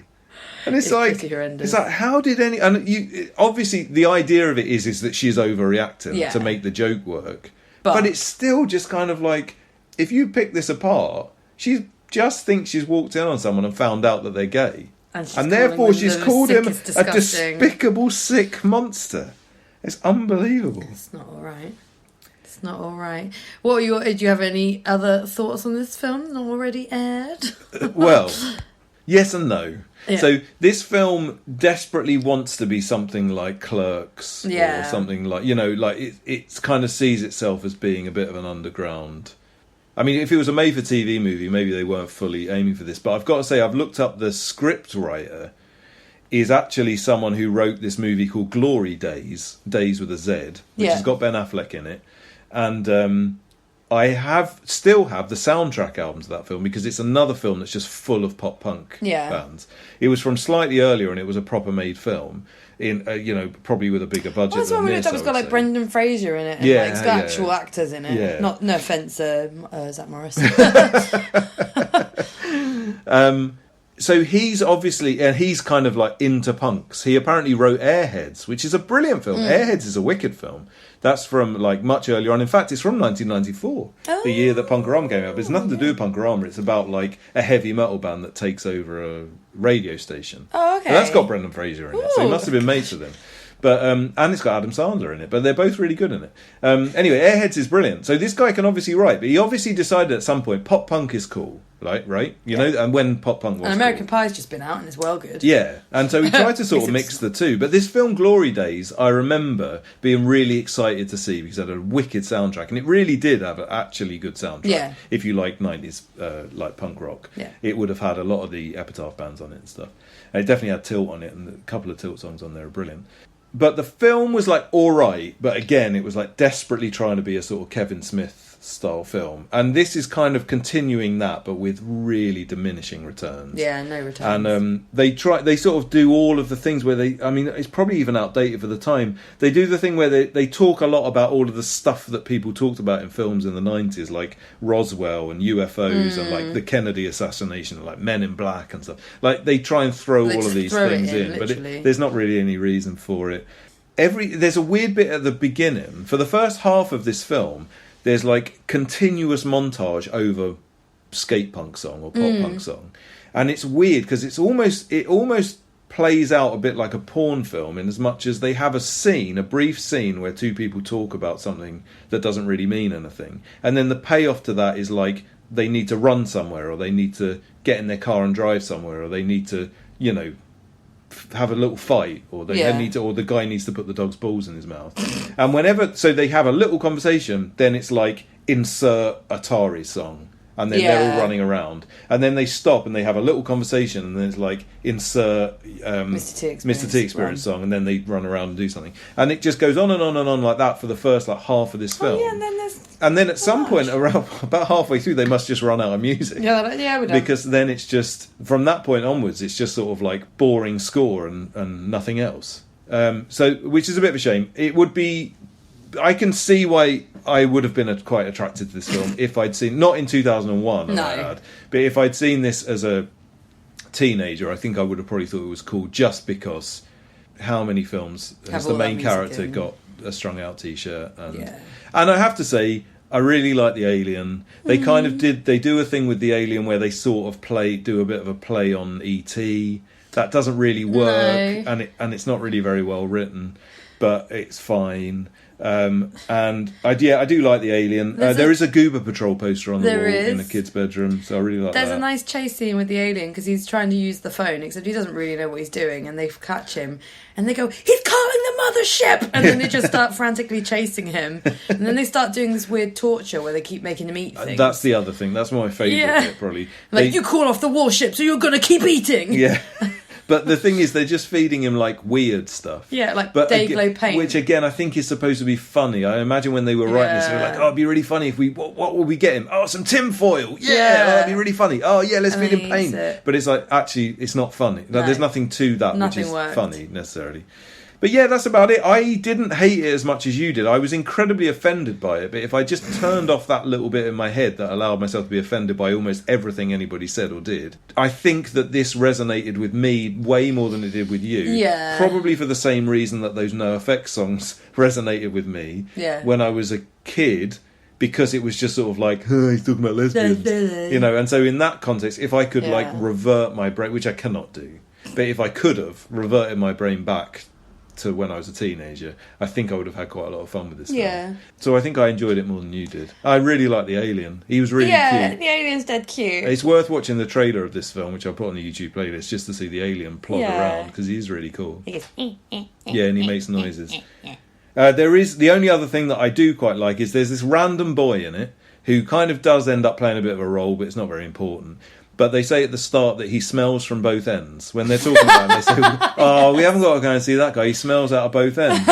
And so when they see him, they keep going near him, and every which way like that he turns, it's like he obviously throws another smell at them, and so they're all grabbing their noses and stuff. And every time he's on screen, he makes little fart noises. Every step he takes, there's a little, and you know what? You like that sort of shit. You know, I didn't laugh out loud at it, but inside, I think I was giggling. Yeah, smiling to myself. I think I could have forgiven it a lot more had the jokes been funny. Yeah, I mean, the jokes definitely nothing was funny in this film, but there was something about it that I think for me, like, just about made me feel a little bit nostalgic. Yeah, not for the year 2001, which was again the worst year ever, but nostalgic for like simpler times. Simpler times, much simpler. Yeah, they were almost brain dead times. Very simple times. And again, keep in mind this was made the year, if not around the year that Limp Bizkit became the biggest band in the world. Very much that year. So this is literally where people's brains I think were that at. Chocolate Starfish album came out this year. There you that's go. where And it was called Chocolate Starfish. So this is what we're talking about. Yeah. This is an era that there's no point in judging it for all of the shit that was going on, because it just was how the world was. I think I had a Corn hoodie this year. So that's where we're at. So what score would you like to give Beer Money / Close Encounters of the Nerd Kind? For the music and the alien, I'm going 3. That is perfectly fair. I will say that the other thing I like about this is that when they changed, it was obviously originally called Beer Money, and they changed it to Close Encounters of the Nerd Kind, maybe for the English market. I don't know, but I think that where they got that from, it turns out there is a Saved by the Bell episode called Close Encounters of the Nerd Kind. So they obviously had that little imagination. They went, "Oh, he's in it." I'll do. I'm going to give it 5. Oh, well done. But it's much higher than I probably should. But I haven't really thought about that. So, should we move on to a 90s song? Yeah. I wanted to do another one that I didn't want to play anything off of Punk-O-Rama, because I figure that if I put something from Punk-O-Rama on this podcast, it would probably get removed from Spotify as soon as you put it up. So I thought I'd pick something that was from the same era and could have featured, and certainly did feature on some lesser known samplers, which are some of my favourites, which I'm sure at some point we will probably discuss. Good. This is a song by a band called Digger. Yay. And it's one of my favourite songs of all time, even though it's really fucking stupid and dumb. But it's gorgeous. But it's I do wonderful. love it. I love it because of the way you love it. Good. You Thanks. love this song so much. That's really nice. I don't know if the listener at home will love it very much, but frankly, I don't really care. So this is Digger were a band from Pennsylvania, and they were around throughout the 90s and the early noughties, and then they split up for ages, but they are sort of back, and they play live every now and again, I think to probably diminishing returns, but they used to play a lot with Weston, which was who went on to Alex James from Weston was then Beach Slang, so he had songs about nice clothes. Yeah, he did. Yeah. He had a nice t-shirt or a jumper that his mum bought him or something. Yeah. So, but this one's about even nicer clothes, because this is about some fucking arsehole stolen this guy's hat and he wants it back. This is I Want My Hat Back by Digger. I don't want to talk to you. You don't seem to understand that. Don't come around my house unless you've got my hat. It's gonna be that simple. I want my hat back. The one with the furry thing on top. I want the red one. The one that you kept in your closet. I want my hat back, 'cause I got a stupid haircut. I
talk to you. I just want my hat back. I don't wanna be your friend.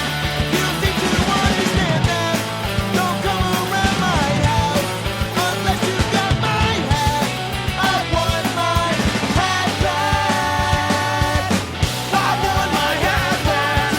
The one with the furry thing on top. I want my red one. The one that's fitting your closet. I want my hat back. 'Cause I got a stupid haircut. I want my hat back. So bad for you. I want it back. Thanks for listening to this episode of Breakfast Punks. It's been a joy. I hope you agree too. I hope you now go watch Close Encounters of the Nerd Kind and listen to Punk-O-Rama like our last 2 weeks have been. I mean, I think been a joy. maybe listen to Punk-O-Rama over. Yeah, over no, watching don't watch the film. But we've got it if you want it. All of that stuff, there'll be like info and all of that stuff. It will all be on our YouTube playlist, course. as it always is. Go and have a little look at that and follow us on YouTube if you don't already. Make sure you follow us on Instagram. Send us a message that way if you want to give us any feedback or any hints as to what we should do next. Or you can email shamcityroasters@gmail.com.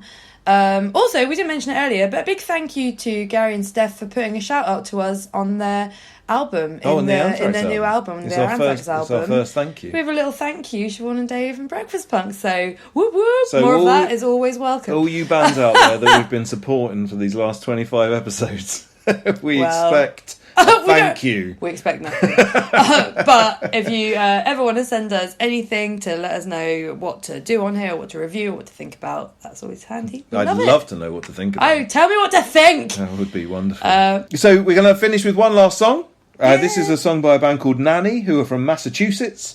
It's from their album Can't Remember, Can't Forget, which is out through Midnight Werewolf Records and Bloated Cat Records on cassette and vinyl. They're a wicked band, and we're going to leave you with their song Kill Your Captors. But before we do, we're going to say a very hearty goodbye. Goodbye. Goodbye. Goodbye now. Goodbye. Goodbye now. Goodbye.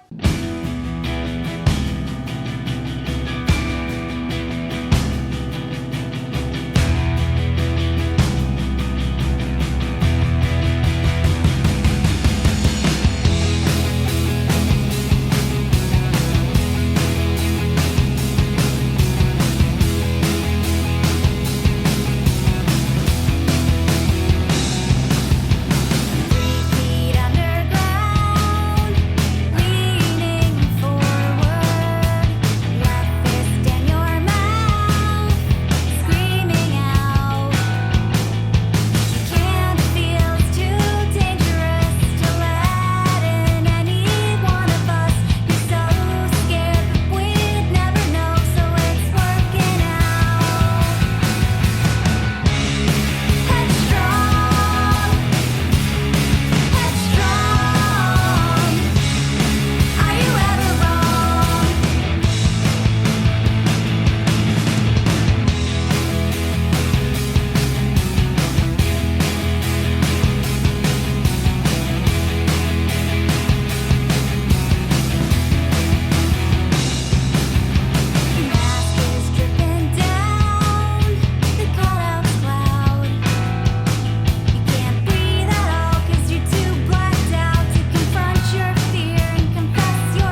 I'm just sitting here waiting for you to hear my smooth chat.